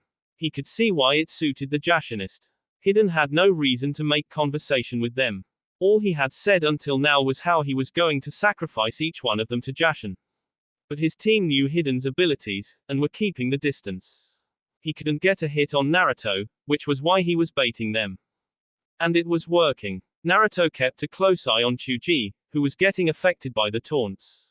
Man, that fire-spitting bastard, I expected to get a little more mileage out of him, but in the end he was worthless. Says the guy whose head he chopped off. Naruto and surprisingly, Kakazu muttered simultaneously. Hiden indignantly pointed at both of them with his finger. Shut your goddamned holes. After calming himself down, Hiden once more had a cocky smirk on his face. I know you guys came here looking for revenge, but that ain't gonna happen with your skills. Naruto didn't let any of those statements get to him, but he could see that Chuji was getting agitated. Except for the Uzumaki, you all look like kids. I guess you were his students. With such a pussy for a teacher, it's no wonder you can't handle us. That really got to the Akatsuki. Don't say things like that about Asuma-sensei. Shikamaru put a forceful hand on his shoulder. Chuji. Naruto could see that Hiden was close to succeeding. He seems to be an old pro at this game. One of those priceless student-teacher bonds. What a load of crock. Chuji's face was now red with anger that he couldn't control. You bastard. Naruto gave Chuji a glare. It wouldn't do for him to lose his cool now. Keep a lid on it. What was so great about that dickhead, you fat fuck? That was a masterful finish. Hiden broke Chuji's control completely, causing the Akatsuki to rush at the nin with a yell full of anger. Or he would have, had Naruto not pulled him back. But he wasn't the least bit gentle about it. Chuji's righteous yell turned into a yelp as Naruto grabbed a handful of his hair and pulled back. The force of his pull was such that Chuji didn't just get back with him, but was rolled backward twice. When he steadied, all the members of Team 10 were looking at him with wide eyes. But he wasn't taking it. His eyes had enough fear to put some in Chuji. I said, keep a lid on it. If you can't control your emotions in the field, then sit this one out.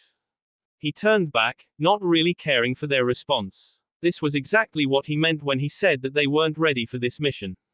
Hiden looked only mildly disappointed that his ploy almost succeeded, but failed at the last second.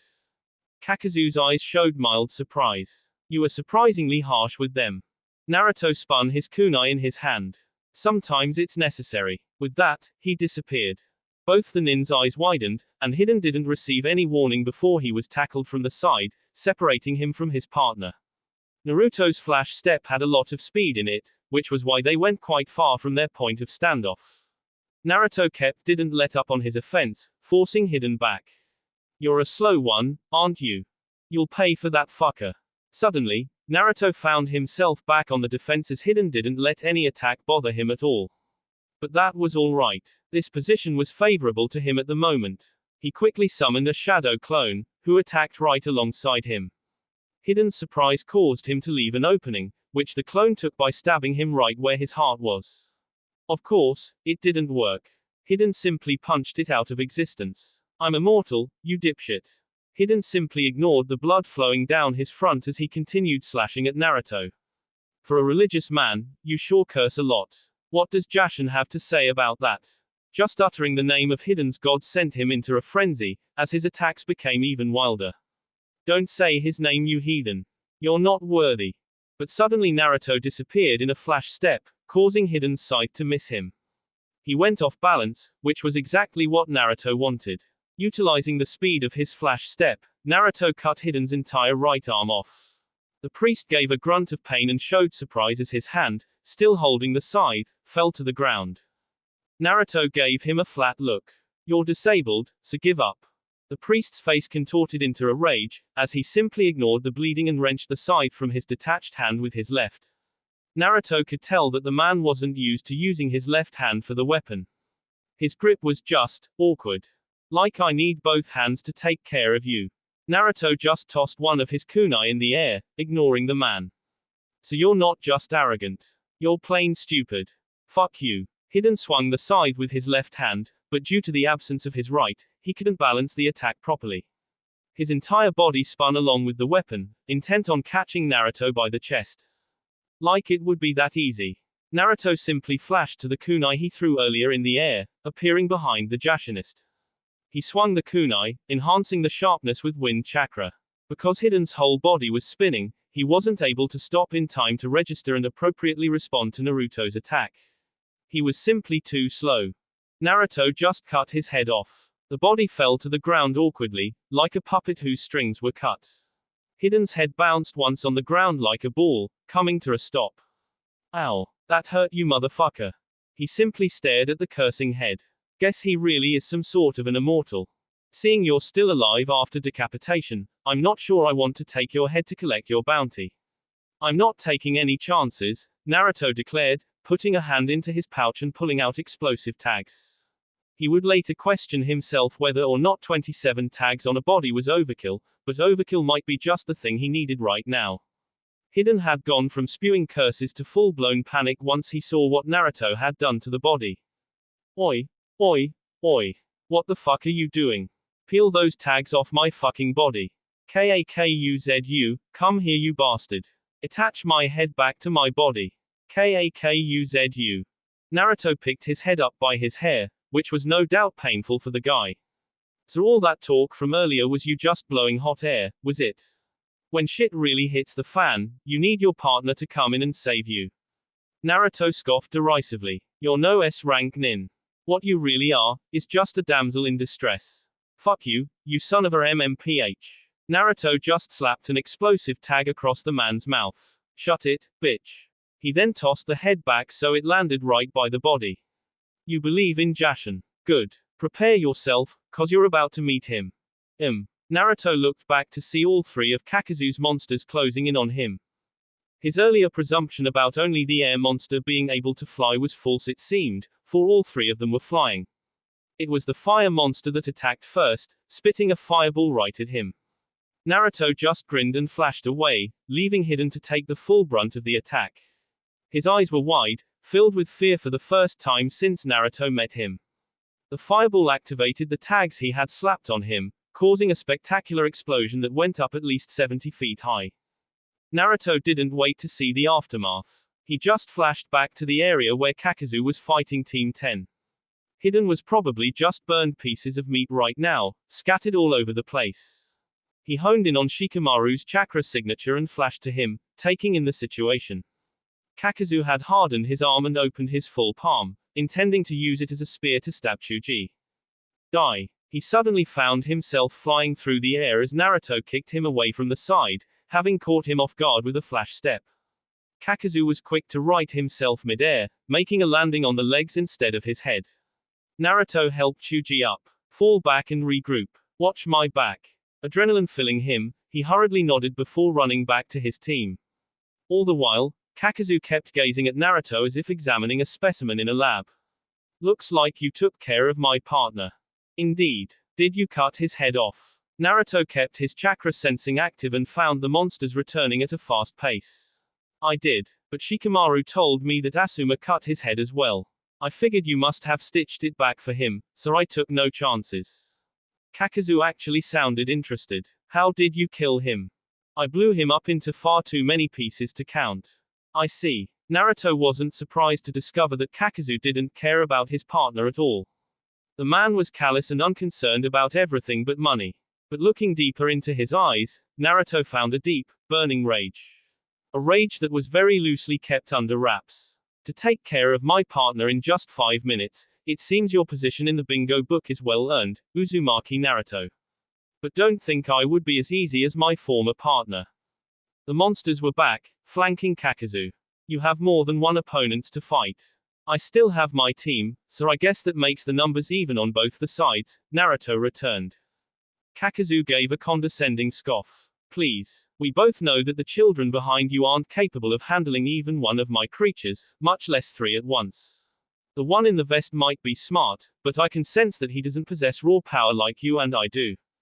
Raw power is not a necessity to win battles. Kakuzu's eyes narrowed. Such optimism. How interesting. You remind me of a Konoha shinobi I fought a long time ago. The Shodai Hokage.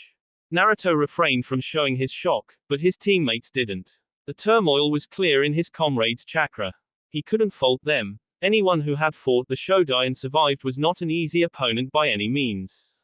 So you're old as dirt. Big deal. We're still gonna take you down. Naruto got a distinct impression that Kakazu was more or less amused. I'd like to put your words to a test. Without command, the fire and wind masks moved towards each other, tendrils reaching out and merging with each other until they became one creature. Naruto did not miss the significance of this. Fire and wind formed devastating combos when used together. Kakazu's eyes narrowed. I have 5 hearts in total at any given time. Thanks to you, I'm down to 4. I'll be taking yours and the bounty on your head once the Akatsuki are finished extracting the biju from you. Naruto's eyes gained a challenging glint. You think you're the only shinobi in the world with an ace up his sleeve. Deftly, he used the kunai in his hand to cut his thumb, smearing it across his palm. He blazed through 5 seals and slammed his hand on the ground. Kuchio's no jutsu. Smoke erupted, and just by the size of it, everyone could tell that it was a rather formidable summon. When it cleared, it revealed 2 figures. The red fox was Tessai, a 9 feet tall fox and the wielder of a bow staff. Tessai was a formidable fighter, mixing his use of the weapon with wind to cause significant damage in close to mid-range combat. His fighting style was akin to a brute, but it worked well for him. The orange fox was Dai, the younger twin of Tessai and wielder of a black-bladed Nodaki. He was shorter than his brother by almost a full foot, but no less formidable. In fact, Naruto would say that Dai was comparatively more dangerous. Dai mixed the use of his sword with Kaiten chakra, often using the blade to land devastating fire attacks. The creatures paused in the approach, presumably commanded by Kakazu, who studied the new arrivals with a critical eye. Tessai grinned a grin full of excitement. Greetings, Naruto-sama. I see you have quite a challenge for us today. Naruto smirked as he stood up. Indeed I do. Your task is to protect and aid my team in keeping these creatures off my back. I will take on the commander. Take caution against them, especially the one with 2 masks. Understood, Naruto-sama. Naruto turned his head to see his team out of the corner of his eye. They will back you up. Don't let those creatures interfere in our fight. XXXXXXX. Shikamaru was initially surprised, but gave a sharp nod. Naruto was his team captain, and he had given his orders. You heard him. Let's get to it. Roger that. Tessai started off the fight, jumping and spinning in the air once, before landing and moving his bow staff in a large swipe that sent a large gust of wind towards the creatures. The creatures simply took to the air, letting the swipe go beneath them. Even Kakazu just jumped over it, but Naruto was right in his face when he landed, engaging in a fierce taijutsu fight. Dai just grinned. So they can fly. Doesn't mean it will slow us down. He charged his legs with chakra and jumped in the air, giving a vicious slice of his sword in the direction of the creatures. They may be capable of flight, but the close-range maneuvering was sluggish at best. An arc of fire escaped his sword, in the direction of the merged creature. It managed to catch in its upper area, but it simply reattached itself. Looks like this will be a challenge. Shikamaru had to admit that bringing Naruto along had greatly worked in their favor. His plan had gone awry so fast that it was a whiplash. He had no idea that Kakazu would prove to be a bigger pain in the ass than Hidden. The plan he had initially thought of might have worked, but he had severely underestimated Hidden's partner. There was no window for him to lure Hidden away. Kakazu's monsters had kept them on their toes while Naruto just grabbed Hidden and blurred away. Less than 5 minutes later he returned, announcing that he blew Hidden into pieces. Shikamaru was torn on how to feel about that. He had been devastated by the death of his sensei, and it was that despair that drove him to cook up the meticulous plan to dispatch the 2 ninjas. To have his vengeance taken from him hadn't felt right at all. He wanted to yell at the blonde, he wanted to be one to bring justice to Asuma. But then shit hit the fan, when Kakazu revealed his abilities. His team didn't have the power or tactics to catch them again. If it hadn't been for Naruto, his team would have surely died a while ago. The blonde was doing the lion's share of the fighting, killing Hidden, an S-rank nin in a record time and returning to engage Kakazu head-on. Shikamaru now understood what it meant to be in the S-class. They were in a league of their own. And Naruto was a league all by himself. It was the second time Naruto made him realize just how far ahead his friend was. The gap between them was so large that Shikamaru doubted he would ever be able to catch up. XXXXXXX. On the other hand, Naruto was giving everything to the fight. Kakazu's taijutsu was strong, but his style was suited to the earth element, sturdy and strong. His attacks were linear, allowing Naruto to block and dodge them with some amount of ease. Naruto jumped to put some space between him and Kakuzu and threw his kunai at the man. But Kakuzu simply tilted his head to let the kunai pass by. They're so predictable. The moment the kunai was beside Kakuzu's head, Naruto flashed. He reappeared right by Kakuzu's head, and landed a vicious roundhouse to the side of his face. Kakuzu was sent flying, crashing into a tree with a grunt. He shook his head and leaped up to his feet, just in time to see a wind fist put a hole through him and the bark behind. The Kakuzu then melted into a puddle of water. Naruto turned around where he sensed the nin's chakra and moved. Naruto was in his guard with a flash step, his punch packing enough force to send Kakuzu into the bark of the tree behind him. But Kakuzu recovered, and once again started the dance, this time vertically. Naruto blocked a punch from the man before deflecting the other hand, his right leg going towards Kakuzu's knee. But at the last moment, he changed direction and landed the kick against the side of the left knee. Kakuzu gave a grunt at the momentary pain, stumbling back a little. That gave Naruto the perfect opportunity to land a running side kick that launched Kakuzu up in the air, flying alongside the bark until he reached the top. The nin recovered and landed on his feet, just as Naruto reached the top. As soon as he landed, he was on the defense. Kakuzu executed a reverse roundhouse, using the momentum from it to throw a hook at his face. Naruto deflected it with his right hand, leaving Kakuzu's side open. The lack of protection on Kakuzu worked in Naruto's favor, as he landed a fist right into the man's ribs. There was an audible crack of bone breaking, but Kakuzu was no stranger to broken bones. He shrugged off the attack and continued fighting. Naruto leaned back to avoid a kick, then executed an aerial cartwheel to dodge the swipe to his legs. He used the momentum to grab Kakuzu and literally throw him in the air. Just when Kakuzu was in the air, Naruto executed one of his Hiraishin techniques. Hiraishin, Tengoku Chumen, Flying Thunder God, Heaven Sequence. He threw a bunch of kunai in the air, flashed away. He appeared and grabbed the first, making a slash on Kakuzu's body. He disappeared and appeared, grabbing the second and making a slash with it. He made a total of 8 slashes in just 3 seconds, before delivering a brutal axe kick to Kakuzu's back, sending him crashing to the earth. But Kakuzu just substituted himself with a broken piece of wood, breaking his fall. Naruto easily landed on his feet, and turned around to see Kakuzu running up to him, unfazed by the wounds on his body. He instantly activated the seal he had slapped on him during one of the slashes. Kakuzu froze mid-stride, remarkably not falling to the ground. Even as he spoke, Naruto heard the struggle in his voice. What did you do? You don't really think that my entire fighting style is based on the Hiraishin, do you? He quickly snuck a glance to the other end of the field. The Fox twins were doing a fine job of keeping the monsters distracted.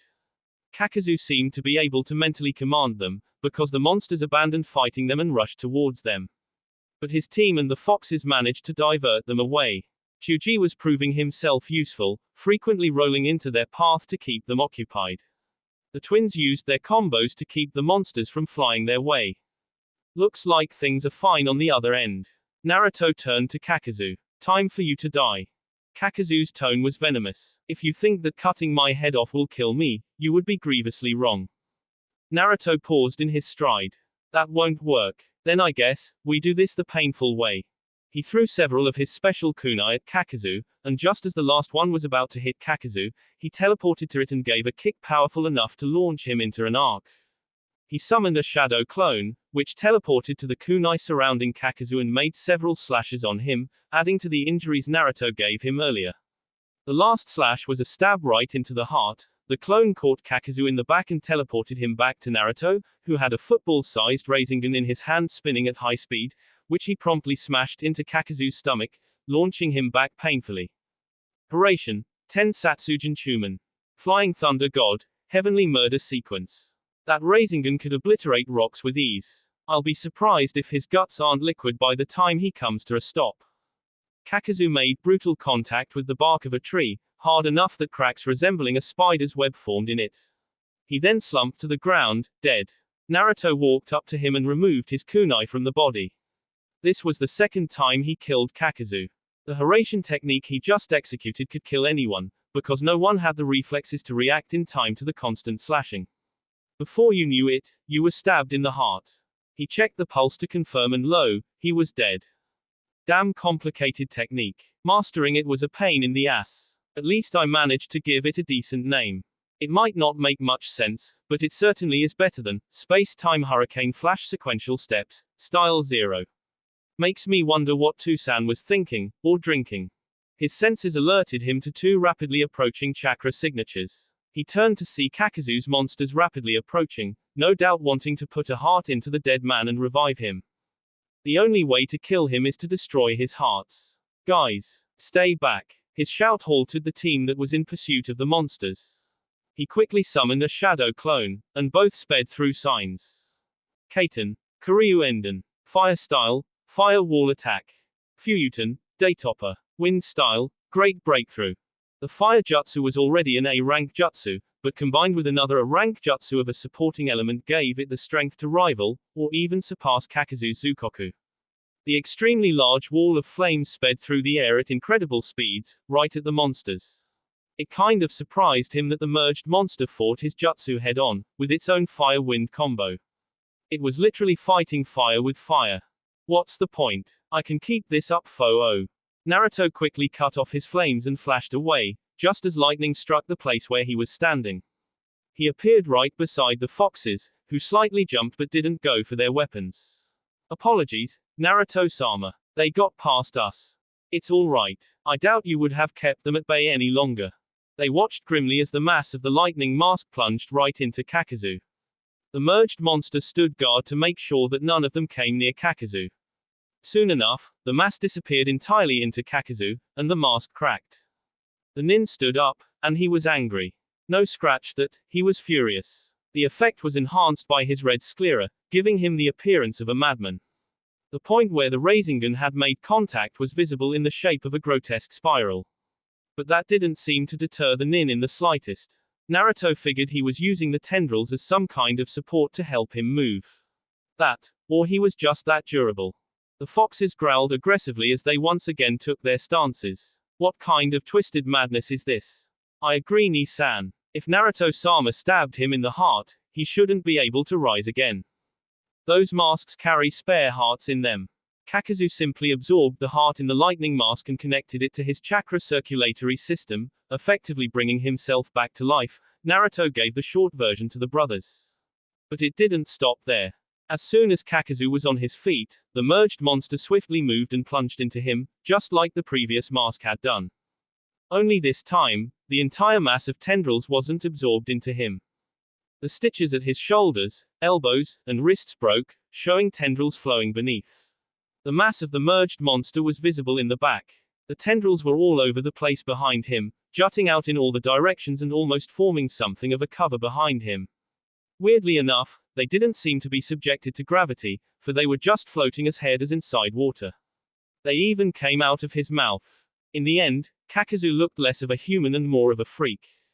Despite the rage in his eyes, Kakazu's voice remained level.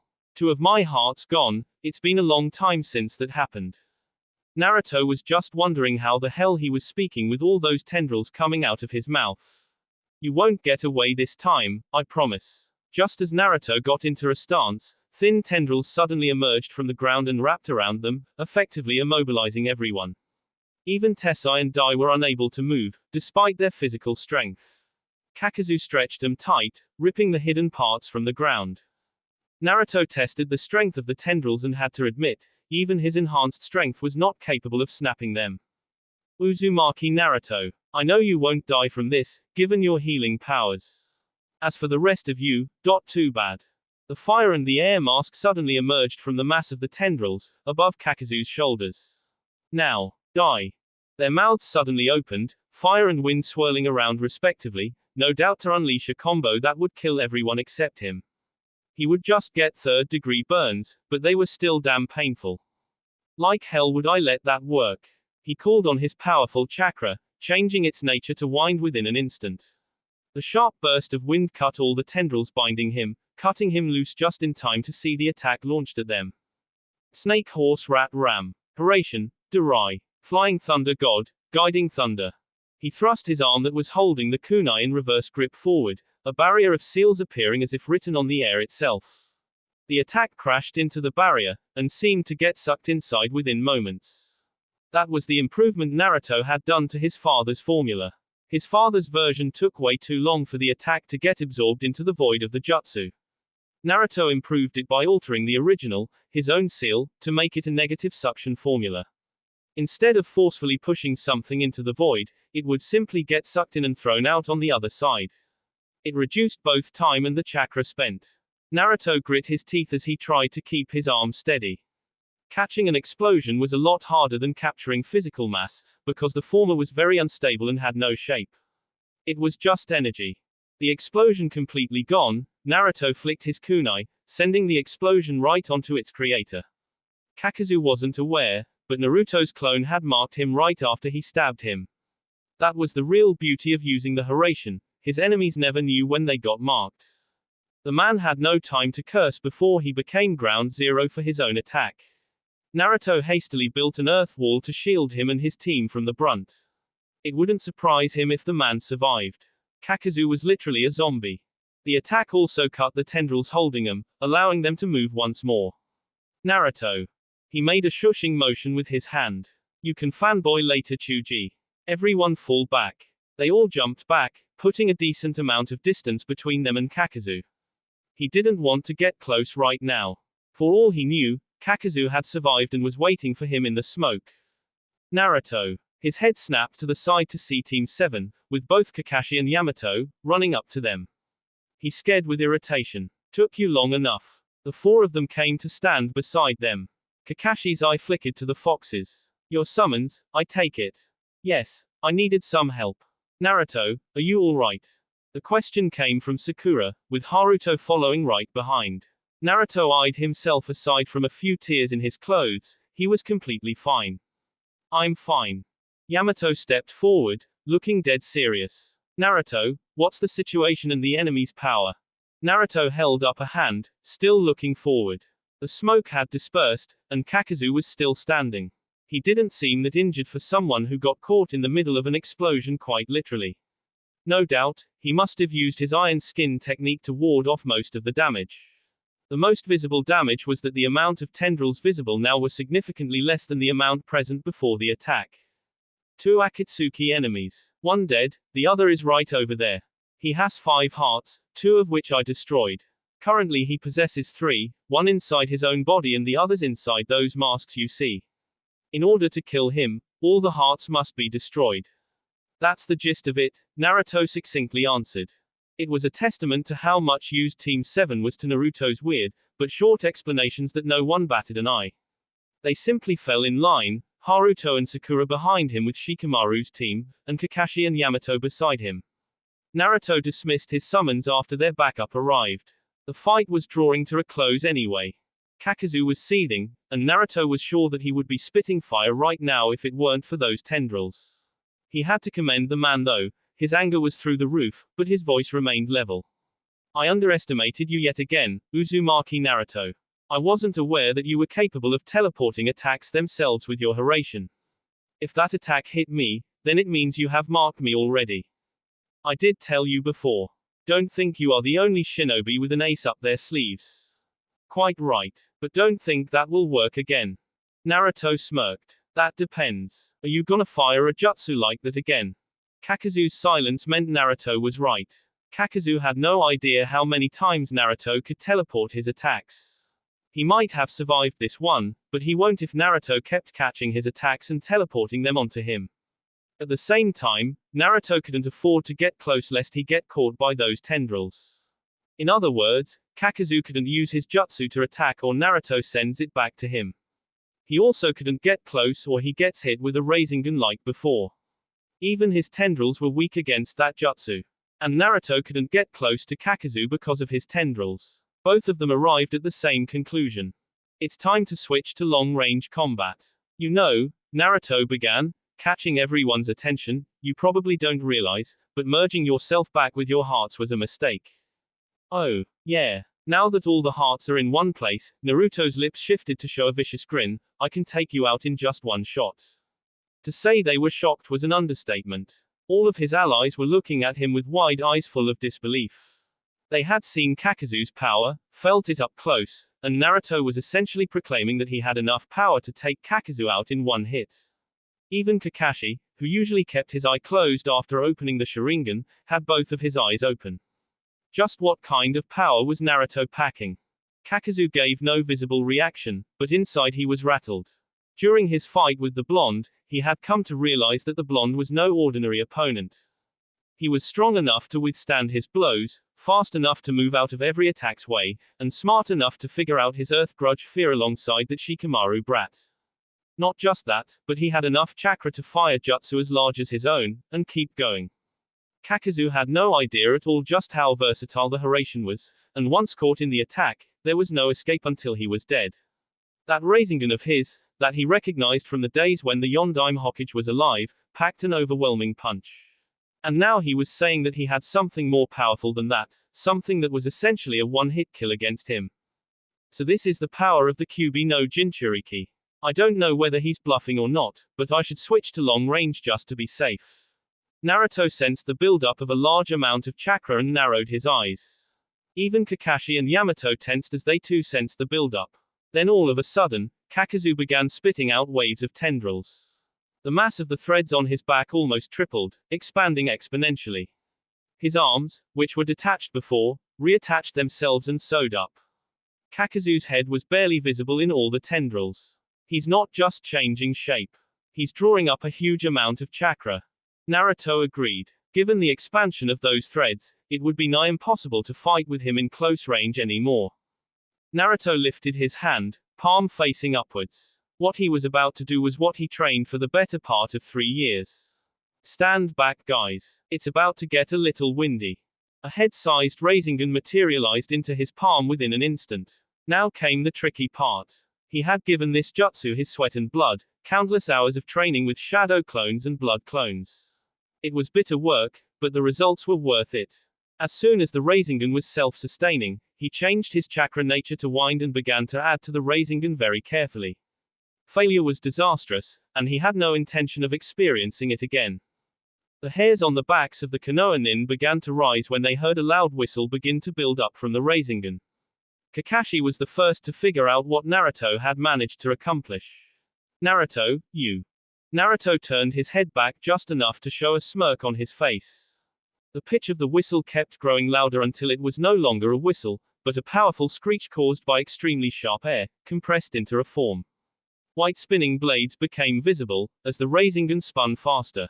The size of the blades increased until it looked like Naruto was holding a giant, spinning shuriken of compressed wind, with the Rasengan at its core.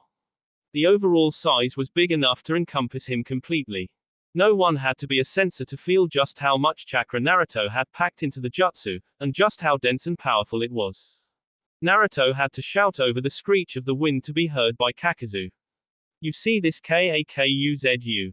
This is what's going to kill you, in one shot. Can you guess its name? Kakuzu had no answer, because he was busy sweating bullets. I have to avoid that thing, at all costs. Or I'm finished. Naruto grinned as he added the final component to the jutsu, a thin layer of pure chakra covering the jutsu to stabilize it. It also served as protection for his own hand. I'll tell you anyways. I call it Fuuton Rasenshuriken. Holding the jutsu over his head, Naruto formed a half-ram sign and summoned 5 shadow clones. Showing a grin with all teeth, he challenged the nuke nin. Stop me if you can. With that, all the clones and the prime began running straight towards Kakuzu. The nuke nin, however, was taking no chances and took to the air. That threw everyone for a loop, even Naruto. He stopped mid-run, suddenly cautious. Kakuzu was coming to him via air, so there was no need to go to him anymore. Kakuzu, on the other hand, had a different strategy in mind. In flight, I can ignore the clones on the ground behind me. If I just eliminate that technique, there's nothing to worry about. Halting, he sent the entirety of his threads straight towards Naruto, with the intention of stabbing him. Naruto braced himself, and thrust the hand with the Rasen Shuriken forward, giving the impression that he was going to cut all the threads with the spinning blades of wind. To the spectators, the threads crashed straight into him, kicking up a cloud of dust. Naruto! Almost everyone shouted, and once the dust dispersed, they stared in horror at Naruto lying on the ground, pierced in various places by the threads and bleeding horribly. His face was contorted in pain as he angrily glared up at Kakazu. Kakazu's shoulders dropped slightly in relief. For a minute I almost thought he would throw it at me. Then, Naruto puffed into smoke. That brought him back to high alert. What? He then felt something collide with his back, and then all he felt was pain. Unbearable agony rippling through his entire being, ripping himself apart from inside out. The force behind the jutsu's collision sent him crashing into the ground. What happened? The Konoha nin were completely astounded. Naruto seemed to have switched with his clones at the last second, leaving a decoy in his place. Once he was behind him, the blonde didn't close in to score a direct hit. Kakashi was sure that he was going to lose his Sharingan if he kept his eyes popped out like he was doing now, but he couldn't help himself. Naruto had thrown the technique, and everyone watched with rapt attention as it collided straight into Kakazu, sending him crashing to the ground. As soon as he crashed, a giant vortex of wind came into existence. It was spinning so violently that the area was immediately covered in dust. The shockwave is coming. Yamato warned everyone and quickly erected an Earth-style barrier to protect them. The shockwave smashed into the barrier, but the wall held. Kakashi spotted Naruto standing overhead on a branch, no doubt admiring his work. And he had every right to, Kakashi reasoned with himself. Naruto had succeeded where the greatest Hokage of all time had failed. Sensei just hadn't been able to figure out how to add his wind nature to the Rasengan. If he had lived, he might have. But Naruto managed to complete his father's technique, and it was brilliant. To amplify the Rasengan's attack power to such a degree, Kakashi had no doubt that if Naruto fought him unrestrained, he would die. After several seconds, which was a feat in and of itself, the vortex dissipated. Kakashi jumped over the wall, and his eyes widened at the size of the crater that had formed. His Sharingan flickered towards Kakazu and also caught the numerous, incredibly small blades that were still tearing into him. In a flash he understood. The Rasen Shuriken's appearance gave the impression that it could cause destructive damage to any object. The real damage was happening on a much smaller scale. The number of attacks was surreal. Even my Sharingan couldn't keep up. Naruto was grinning so wide that his cheeks were starting to hurt. He watched as his jutsu completely tore Kakazu apart, both on the outside and on the inside. The Rasen Shuriken shredded all the threads emerging from Kakazu, and Naruto was sure that the man's chakra network was nothing more than shreds right now. The creation of this jutsu was his proudest moment. And he never forgot that if it weren't for his father, the Rasen Shuriken might never have been born. After the blast died, all the Konoha nin jumped over the wall and marveled at the damage the jutsu had caused.